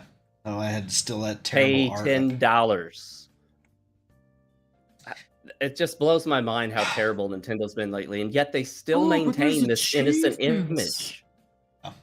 People are giving Nintendo way too much leeway. I mean, we should be hating Nintendo the same way we hate Ubisoft and EA. Yeah. Well, and I do at this point. So, like I had said, like I don't have Nintendo nostalgia really. I had an NES, then I went to Sega, and then Sony, and so and I played some of the Nintendo games. Like I played Super Mario World, I played 64 at friends' house and stuff, but I never owned one, so I don't really have the nostalgia berries for those games. So they don't the Mario's like, oh, we got a new Mario coming out, we got a new Donkey Kong coming out. It's like another Mario. It's like I don't really care. To me, it's Hoppy Italian Plumber Man, or Furry Ball Catchers copy and paste, or The Legend of Twink, or Crossover Kart, or Crossover Fighter. You know, it's all that is. It's just they've made the same games, and then when they do make a new IP, which one actually launched today, Drive X Drive, which is their wheelchair basketball game, which nobody will give a shit about. Yeah. You can use it as a mouse. I'm like, yeah. I got a much better mouse here on my computer. Yeah, it's just like Nintendo's been shit since 19. So I did give them the benefit of the doubt because they were one of the few companies that was actually releasing completed games. Mm-hmm. They don't do that anymore. It's all updates and bullshit. It's all the same shit that everybody else is doing now. With that release, and then they'll patch the game later. And this stopped 2019, 2017, whatever it was. Like they started probably doing updates when the Switch was mostly online. We don't have to release it completed. We can just do what everybody else does. And swear to God, completed games feel like a fever dream. Well, there's no such thing anymore. I know. In all honesty, like a game could be mostly complete, and if they do tweak some things toward whatever to make them a little bit better, or they find a bug that they missed, or I'm okay with some of that stuff. Releasing unplayable garbage that's not forgivable. Mind's Eye. Yeah, Mind's Eye. Which honestly, that game, the trailers had me fooled. Because I was like, oh, it's a former creator of GTA. I remember being excited for that too. I saw the trailers. I was like, oh, it looks pretty cool. And then like all the shit came out right before it was launched, and I was like, oh, ooh, that's not good. I saw the character designs, and it screamed red flags to me from just the character designs. I'm like, Well, yeah, the trailers. I didn't see the character designs in gameplay for the most part. And then, like, come to find out, the gameplay was like just those scenes were the only things they actually polished. It wasn't like actual gameplay. I think it was love him or hate him, Synthetic Man. He goes a little hard sometimes, but I think he had a thumbnail calling it Mutt's Eye, making fun of the main character who's just like this racially ambiguous. Maybe he's not even biracial. I think he's just like triracial, quadracial. Yeah. They really did max out on the ugliness factor there. I gotta say, props to them for not picking a woman and hitting her with the ugly stick. They hit a dude with the ugly stick, which we don't see as often. Yeah. Bro, they didn't hit him with a stick. They hit him with a car. So Yes. apparently he's like an actor. Like, and the thing is, like, they actually took his face scans. Like, that's what he actually looks like in real life. Dude, I'm sorry, whoever you are out there, if you're seeing this, I didn't know you were a real person. I'm not apologizing. The for dude can't speaking the control, truth. I guess, how he was born, but you know, he got the short end If of the he's an stick. actor and he has money, you have money to fix things. That's true. I mean, if you don't look great, you don't look great. I don't know what to say to this guy, but I mean, they could have at least made him look good. The thing that still keeps getting me, though, is out of all of the companies that I still had a little bit of faith in and still trusted, Capcom was one of them until this year. Yeah. Also, same. Yeah. Yep. What they did with I am so fucking mad about Monster Hunter Wilds. I am still livid about that game. Thinking about that game is enough to have my blood pressure just go. Because my brother got me the special edition for my birthday, so it's also kind of connected to a present to me, which I hold more value to since it was $80 goddamn Capcom, and I can't play it. It's actively unplayable. Yep. And I am just so fucking mad. I want a goddamn refund, but I can't. 2 hours. Oh, fuck you. I want my money back. I can't play this shit. You know, all the problems with these games that are popping up, and I see lots of patches come out, and like with Oblivion, the remake, and the patches don't seem to be doing much to help with the performance problems. There's like no good straight-on pictures of this guy. Oh, here's The one. Oblivion remake actually didn't run so bad for me. I mean, I did have the occasional crash every now and then, but compared to like Monster Hunter, bro, it runs like butter. Oblivion remake was totally playable. I had the same problem a lot of people had where it stuttered and there'd be hitching when it loaded. A few other things. It crashed a lot for me until I got rid of my Intel processor, which I think was one of the degraded 14th gen processors. Gotcha. So Wilds just put out a new patch too, like a new update. Yeah, I want to bet it still wasn't for the fucking. No, PC. it still says they're not updating the performance yet. That's going to come into the next something, blah blah blah, whatever. That needed to be the first thing they fixed. Yeah, well, when the numbers came out and said that just over 50% of the people who bought of the 10 million copies sold were bought on PC, and that port gets zero help, zero. Mm-hmm. So I tell the story. So when Monster Hunter released, I had my old PC, which just hit the bare minimum specs. Everything else, like at 1440, everything else was running pretty well. Like it wasn't on stun or nothing, but it was, medium to high graphics, ran, frame rates were good and all that stuff. And then Monster Hunter comes out and it runs like crap, looks like crap. I was looking at it, I was like, it's just time I built me a new PC. I built one with much bigger graphics card and upgraded everything. Played Monster Hunter the first time after on a new PC. Looked great. I was like, I actually used ray tracing. I've never used ray tracing because all my systems were too crappy to have it before. I was like, I'm going to see what all the hype's about. The water reflections look pretty cool, not going to lie. It's not that I would play with it all the time, but like, it looks cool. Yeah. Log off of it because everybody else has kind of stopped playing. Logged off of it for like 2 months. Come back on to play with another streamer friend of mine. And it's like, it's just laggy. Like, what the fuck happened? Like, I didn't do anything. My PC's just the same. Like, now it just runs worse. What the fuck? Not just that, but the tearing, the constant... For me, it was the flashbangs during the movie scenes. Every time there was a cutscene, I would get flashbanged. Nice. I personally suffer from very severe migraines that can have me black out. So they're not really fun. I don't like taking naps on the bathroom floor. Thank you, Capcom. So, Nemo Mimi, do you have an OLED screen? Probably. I have no idea. So probably. OLEDs are more expensive. They're generally considered a better type of screen. You can get them as a monitor. They're on the Switch. You can get a Switch OLED. You can also get OLED in Steam Deck. They're known for the contrast between the black and the white, and it can actually go so black that if the screen goes black for a moment in a game, it'll look like it's off. It's really cool once you get used to it. I'll never go back to non-OLED, but if you're in a dark room and you're playing a game, a really good HDR game, on an OLED and it flashes to white, it's like you're staring at the sun. It hits that 1000 nits brightness. Ori in the Blind Forest, I think that's what car, right? Or Ori in the Blind Forest or the Will of the Wisps, Yeah. one of those. Yeah. Whenever I'd warp from one location to the next, it would fade into white, and I literally had to like look away and cover the screen if it was dark in the room. It would just blind me intensely. Flashbang. So that is Yes. that is something that like it's a giant pet peeve of mine. It's like it's not just video games now, but like every TV show and movie has this weird HDR where they have to shoot in the dark and you can barely fucking see anything. Mhm. Yep. Like night shoots have always been a thing, but at least you like somebody showed like this is what the Fantastic Four, the original Fantastic Four from early 2000s looked like. It looks it's a night shoot. Everything is well lit and you can fucking see everything. Now, part of the problem with it is if you're making content for HDR, in order to be viewed properly, especially in dark scenes, you have to look at it. You have to see it on an HDR compatible device, and there are different standards of HDR and different quality levels of HDR. Yeah.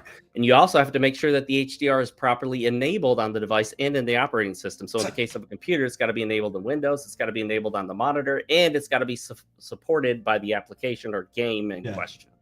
It's a hot mess. I watch a lot of shows on my phone. If I'm setting, so I drive a truck, so if I'm sitting somewhere and I'll watch, like, so I watched Reacher on Amazon Prime. Yeah. There's a lot of night shoots in Reacher.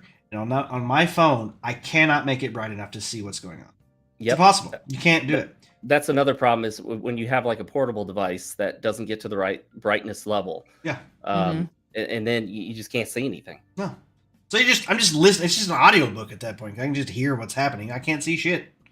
And it just like aggravates me. If I'm playing my Steam Deck in a car and it's bright outside, sunlight, I can turn the brightness all the way up on the Steam Deck screen. And if it's a dark scene in the game, I have to go into the game settings and max that brightness out too. Yeah. And then it looks washed out, but at least I can see what I'm looking at. Yeah. And that's the problem. Like I can, and I bought this phone specifically because it's supposed to be super freaking bright. I spent $1,000 on a Samsung phone. And it's like, oh, it's got super bright screen. You can see it in the daytime. And I was like, good, because that's when I look at my phone is in the daytime. Yep. I still can't see shit.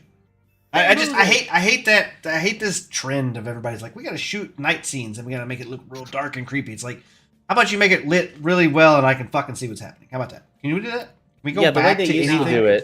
The way they used to do it is they would make it appear, they would give the illusion that it's dark, but you can still see everything.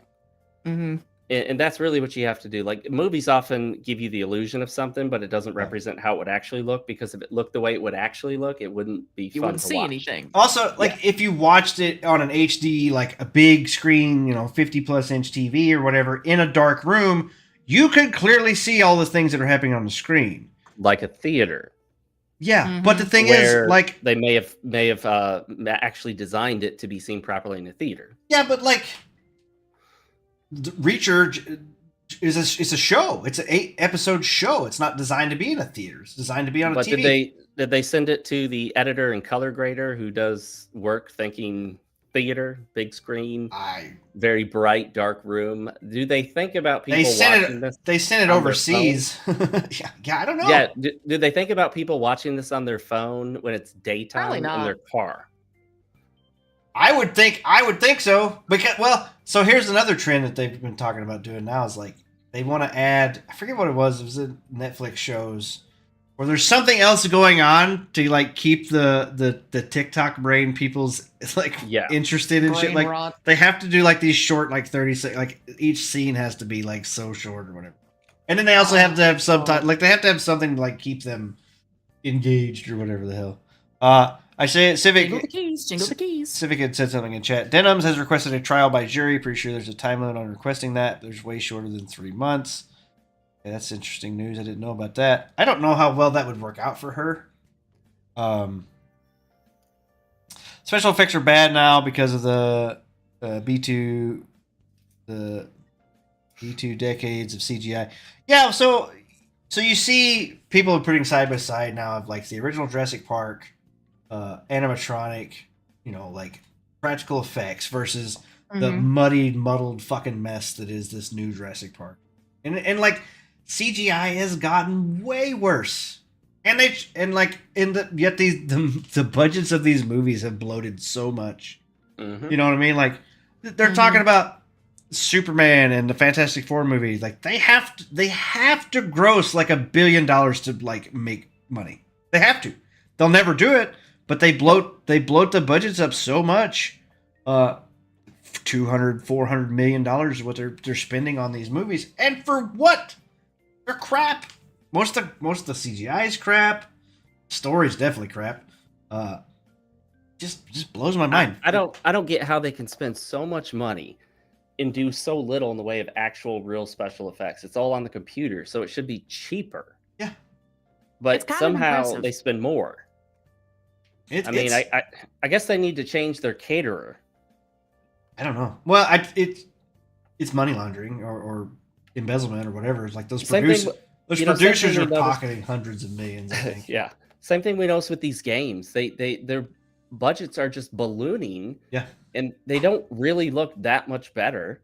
No, Yeah, some of them are looking worse. Some of the cutscenes can look really good, but I keep telling people on X, and it doesn't get to the right people, unfortunately. I'm like, do you know how many of the gamers are just skipping those cutscenes? And you spend all this time and money and energy and pay these professional actors for scenes that many gamers just skip because they don't want to sit for the talkie talk segment. Yeah. You know? Talking's boring. We go now. Yes. You know what's better than a talkie talk CGI cutscene is I love it when the game feeds you information from another character and another character is just yakking at you, and you just got to push forward on the stick and you walk at a slow pace while they're yakking for about 10 minutes. Or you're playing on mouse and keyboard, so you only have one speed, and it's normally way fucking faster. You have to stop, go, stop, go, stop, go, stop, go. Just hold W while they won't stop yakking at you about stuff you don't care about. You can't even hold W, because if you hold W, you're 10 miles ahead of them. Yep. Hey, get back here. Where are you going? Over here. You could rent the Congo. Imagine, special effects, $500 million. You could make a T-Rex. Yeah, it's true. Like, you could. Recognizable actors in my games. Yeah, I mean, I don't care about a lot of that. Like, it's fine if they hire the right actor or whatever. I don't have to see them digitally, wrinkle for wrinkle or whatever. And I think if they're super famous, I think that takes away from the character you're trying to play in a game. I do think that's the thing. And why do they have to be? Why do they have to look like you can just make a fucking game character and then their faces don't have to match. You could just make another character. I don't want to see Keanu Reeves in my Cyberpunk future game because all I see is, hey, there's the actor Keanu Reeves. I think Keanu is fine. I think he played that film, but like, Norman Reedus or whatever. I just see Norman Reedus because it's fucking 1-to-1 Norman Reedus in Death Stranding. That's just what it is. I don't care for that. And why can't we just have like normal game characters? Hey, the Civic XP had a great idea. I think it'd be awesome if the Halo Master Chief took his helmet off and it was Pedro Pascal. I think he'd fit that role perfectly. Well, they did take his helmet off in the shitty show I heard about made. that. Wasn't that like a CGI show? No, was it a real one? It's a live action. That was live action. Yeah. Oh, okay. Yeah, I think within didn't even care. The first episode, he takes his helmet off, and then he also gets naked and it shows his butt. Because that's what people wanted to see, I guess. Have you guys noticed lately? If you watch any of the raunchier shows on Netflix or on Amazon Prime, I've noticed this trend of seeing a lot of men's backsides, seeing a lot of men's genitals. Yeah. And I would intentionally count the number of times I would see a woman's breasts or bottom, and it's usually none. Yeah. But they're sure showing a lot of male nudity. Yeah. Yeah, The Boys. I want to see more boobies. The Boys was gross when it came to that. The Boys is exactly what I was thinking of, because I had a friend that was really into that, so I'd watch it with him. And I'm like, do they ever show any female nudity? He's like, I think so. And I'm not sure they ever did. I think there's a scene. There's like an orgy scene. Yeah, there's like an orgy scene or whatever, but they're not front and center. It's background blurry. That's just. But passing the by. two gay dudes were front and center. Yeah, yeah. So there's this trend towards we're going to show lots of male nudity, very little to none female nudity. And I don't know. Maybe that's one of those things where they think like they need to get revenge for the past. You know how that works? I have no idea. There's also I don't know the what are they called? Something sensitivity training. Yeah. Well, So- there's some kind of special person role that they hire. That's like a consultant that's supposed to be there next to him during a sexual scene or whatever. I forget what the fuck that's called. It's so I don't know. I think there's a clear goal, even in video games, movies, TV shows, to not show anything that straight men would enjoy. Yeah. No, I mean they're definitely trying to appeal to some other audience than the main audience, and it's weird. It's so weirdly anti-consumer because they're losing so much money. Mm-hmm. Like, it's just a fact that they're like, they make this game and people go, that game looks stupid, I'm not going to buy that game, and then they don't fucking buy the game. It's because there's no significant customer base for that. You know, we had South of Midnight, South of Mediocre. It's just the gameplay itself is not good enough to carry the game, and then you've got the character design where they decided to. I mean, they could have tried to appeal to an actual female black audience. Instead, they just took a white woman's body and made her a black woman, but kept that thin, super thin white woman body. And then, we're going to have it be in the South where there's a lot of black people in the South because there's no black people in the North. We all know that. Yeah. And then they have it be, it's supposed to be the culture too. And where is that audience? How many black women are going like, oh, finally, one of these kind of Souls light games I can play. Well, and then there was the Zao African game. Oh yeah, something Fate Zao Tales. I can't remember. Tales of Kinzara. Yeah, Zao Zizu. Yeah, whatever.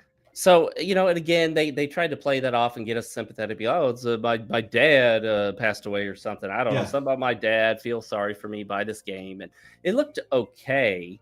But just that alone, knowing that it was being pushed for other reasons, put me off of it. Yeah.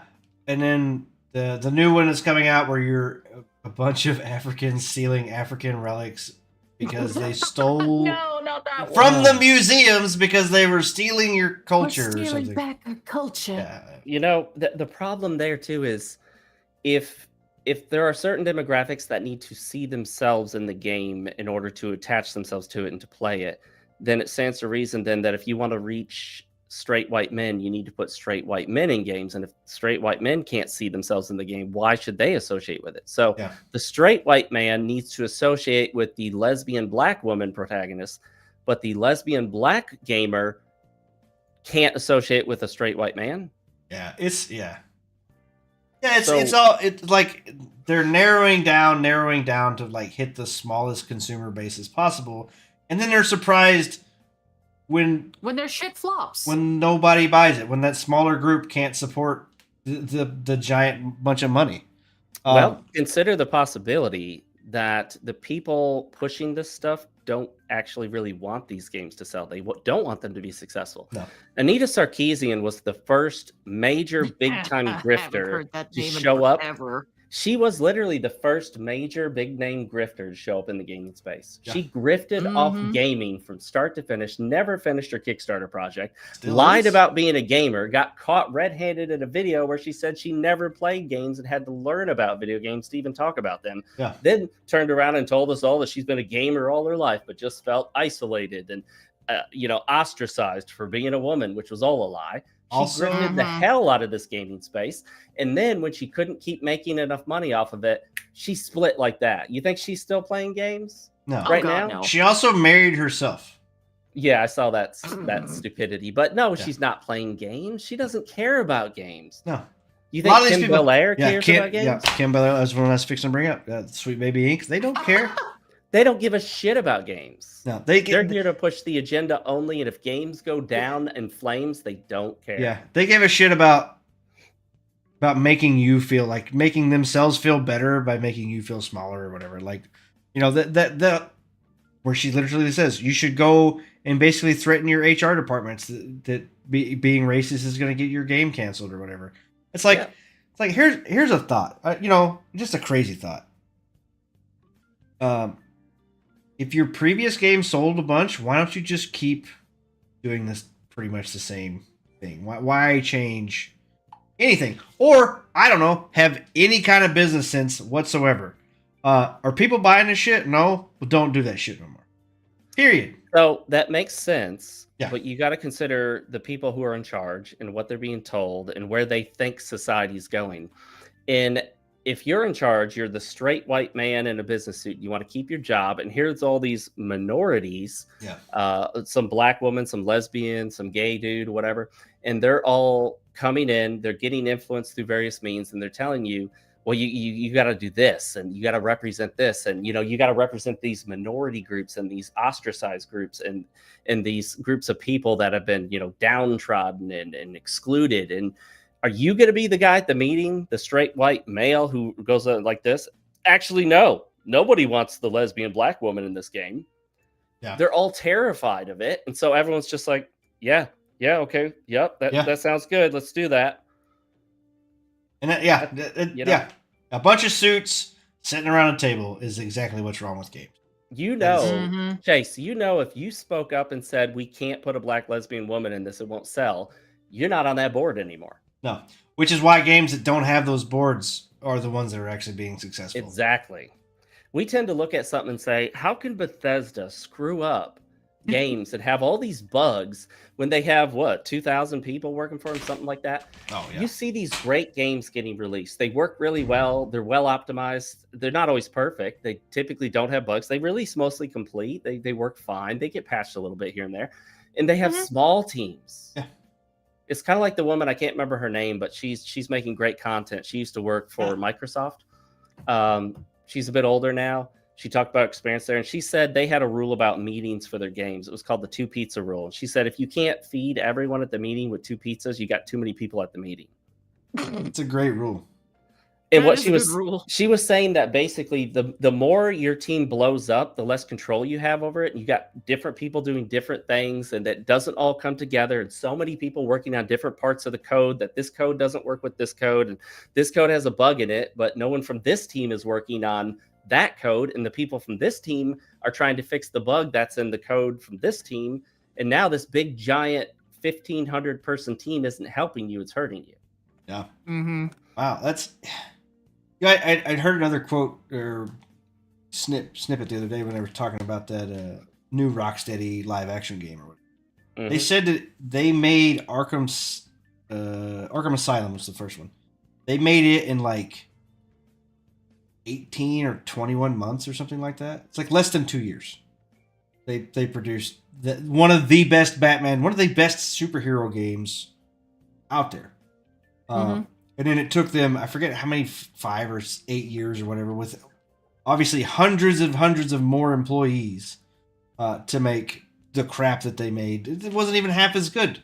Yeah, the bigger dev stuff. And I know you like to hate on Kojima, but like he did say, when the Expedition 33 or whatever was like, oh, he has like 33 people and a dog. That was their entire dev team. He's like, that's the perfect size, and I agree. I think that should be the standard for most of these games. When it comes to Sandfall Interactive, so there was a bit of misinformation. They have a great team. I think they did a great job. It's literally my favorite game of all time now. I've played it through start to finish 3 times, and partially through a 4th playthrough. I've done literally everything there is to do, maxed out achievements, beat every enemy, every boss, got everything there is in the game. They actually did outsource some of the animation work and some other things, because if you finish the game and watch the credits, you'll see a whole bunch of Korean names float by. And that's perfectly fine if something's beyond your talent level, or if, hey, we can send this over here, get these guys to work on this. All they're doing is basically, let's do the animation for these characters, let's build this over here, and then you get that back and you can work with it. Right. But when you have a core team that's massive, it is too many people to get under control, and all these different mindsets working at something from different angles, you can't get everyone on the same page. That becomes a problem, and you notice that pouring more money and more people into the project literally makes it worse. Yeah. Mm-hmm. Well, Assassin's Creed. Ubisoft. That's the exact one. And to me, it still blows my mind how they can fuck up a Japanese Assassin's Creed. Like everybody, One thing we've been asking for years, since the first one, basically. Yeah, I was an Assassin's Creed fan from the first game. I was like, this is a really cool idea. Like you can sneak around and do these assassination stuff. I was like, this would make so much sense in Japan where you played fucking ninjas. And then they do it, and they just Yasuke. Why? You just club people over the head with a big giant wooden stick. Yeah. Why? You get a black samurai. He's not an assassin. Why would you? So and ridiculous. the dialogue I've heard from that game, it's deadpan, it's terrible, it's boring. Do you still have that clip, Main? I don't know. I could find it. Yeah, there was So one of the other problems with a big team is that the bigger the team, the more likely it is that you'll have people be offended by stuff, or each individual will have less control, and so you don't get these unique personalities coming through. Like there's Kamiya, I think his last name is Kamiya from the old Clover Studios, and they made some very interesting stuff like Okami, and I think they also made Beautiful Joe. When you've got Beautiful Joe. Yes, so as much as I don't like Kojima, I will say his game released and it was complete, and the people who like his content loved it. It's very unique. It has its own flair to it. It is not cookie cutter by any means. No one's going to look at Death Stranding 2 and be like, that's just another standard by the books cookie cutter game. Yeah. You can't say that. And because of that, people appreciate how unique and different it is, even if sometimes it's silly and over the top. You got Metal Gear, Rising Revengeance, games that just go all in on what they are. You have Bayonetta, which I didn't really connect with as much, but a lot of people absolutely loved it because you have personalities coming through the game. Yeah. And you don't get that when it's just a giant corporate mess of people all trying to create a safe product that'll sell in a market. So you've played Devil May Cry games? Have you played any of those? Just a little bit, not a lot. So I'm a pretty big fan. I played all of them except for 2. 2 was like, it was completely different from the rest of the series. Anyway, I played them and I enjoy them. The lore is all over the place. It's like Nephilim, angels, demons, things, or whatever.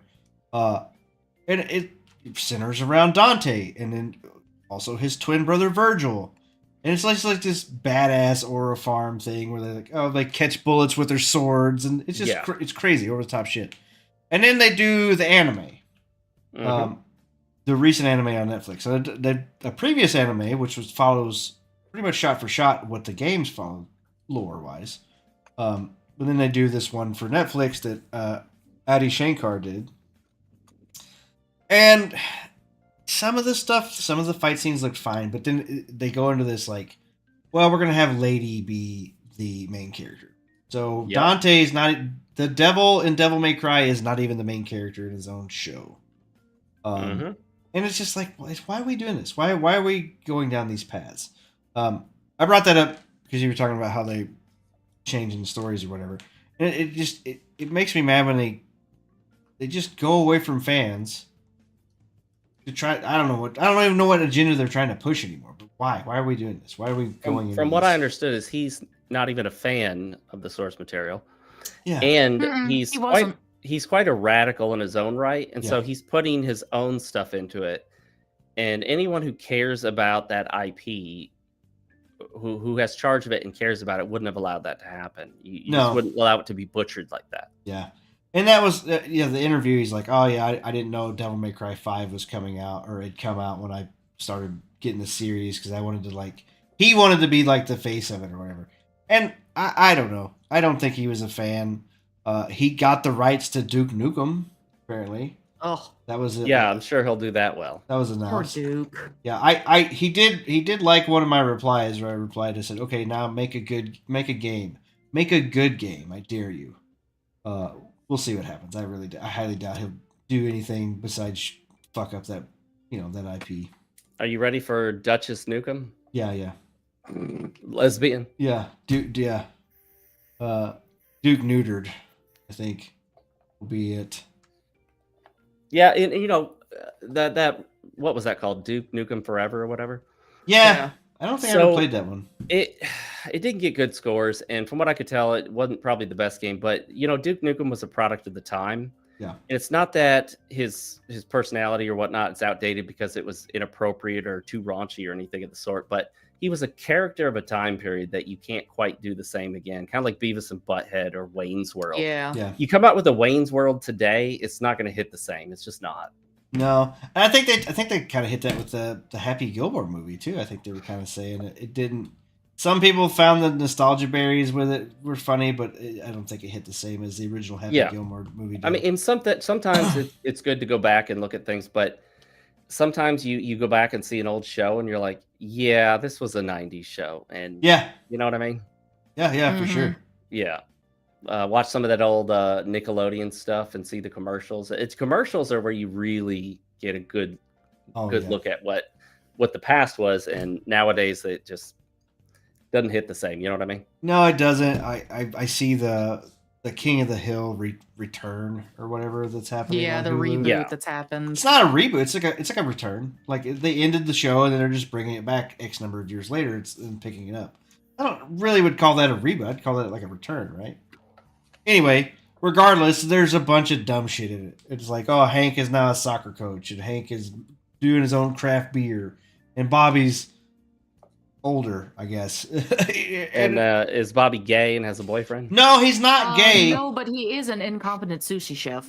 No, he isn't gay, but he does hit on the Asian neighbor girl next door that they were friends. He's been with. hitting on Connie since he was a kid. So he hits on Connie, but Connie is like wants to be a poly. So he's basically a cuck, more or less.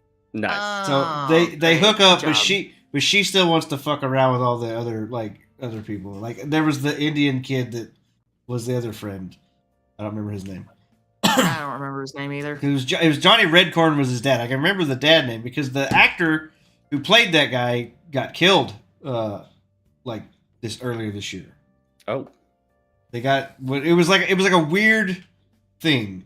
So supposedly him and his neighbor got into an altercation and he got shot, and then like his husband did this big long thing. Oh, he was such a caring guy or whatever, and then like reports came out. I was like, no, he's like a violent drunk, and like he already had like restraining orders and stuff against. So it's like the story got real weird, real dark. Oh yeah.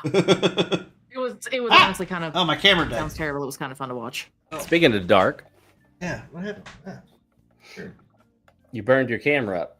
I think I did. How could you? I know my headset's almost dead, so. Yeah, my camera died, and let me turn. Yep, your camera's CPU overheated. I've been so.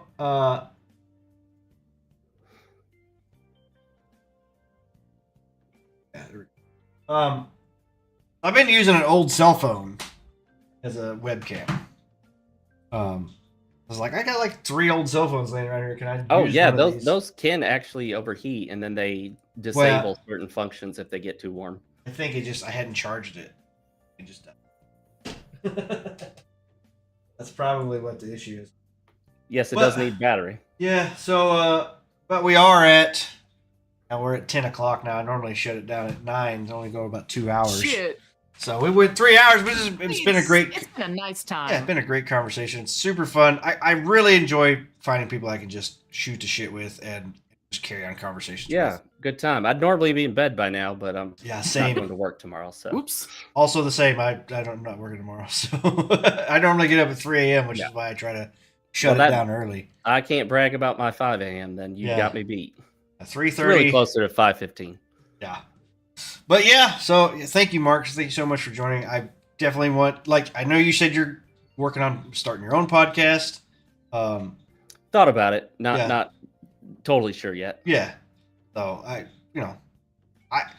if I could just sit around and hang out on other people's podcasts all the time, like I do my own, but like if I could join other people's 2 or 3 times a week, it'd be heaven for me because I could just sit there and shoot your shit with people. If I do it, I'll definitely bring you out. I'm going to have a list of pretty much just game topics to discuss, and we'll hit on some like game news and whatnot. That's what I have 20 tabs open here. We just never got around to that. Happens all the time. Yeah. So and honestly, I like it when the conversations just flow normally. So this has been super fun. Thank you so much for joining. Thank you for having me. Thank you, Nemo, for sticking out too. Guys, check us out again next Thursday. We'll be back again, episode 84. We'll see what happens. Like I normally find the news when it happens on the weekend, and then we talk about it. That's normally when the big shit happens. Yeah, and then probably after next Thursday, probably going to go on hiatus for a couple weeks because I'm fixing to relocate jobs. And I'll be in North Dakota, so I'll have to get everything moved around again. So That's a lot of work. yeah, it's gonna be one of them deals when I can go where the money is, I guess. I'm still looking for where that is. Yeah. Well, it's not here where I'm at, so don't come here. But all right, guys, we'll see you all next week. I'm waving and my camera's not on. I don't know why I'm waving. So I'm waving and my camera's on. Yeah. So thank you all for joining. We'll catch you all next time. See y'all later. Have a good one.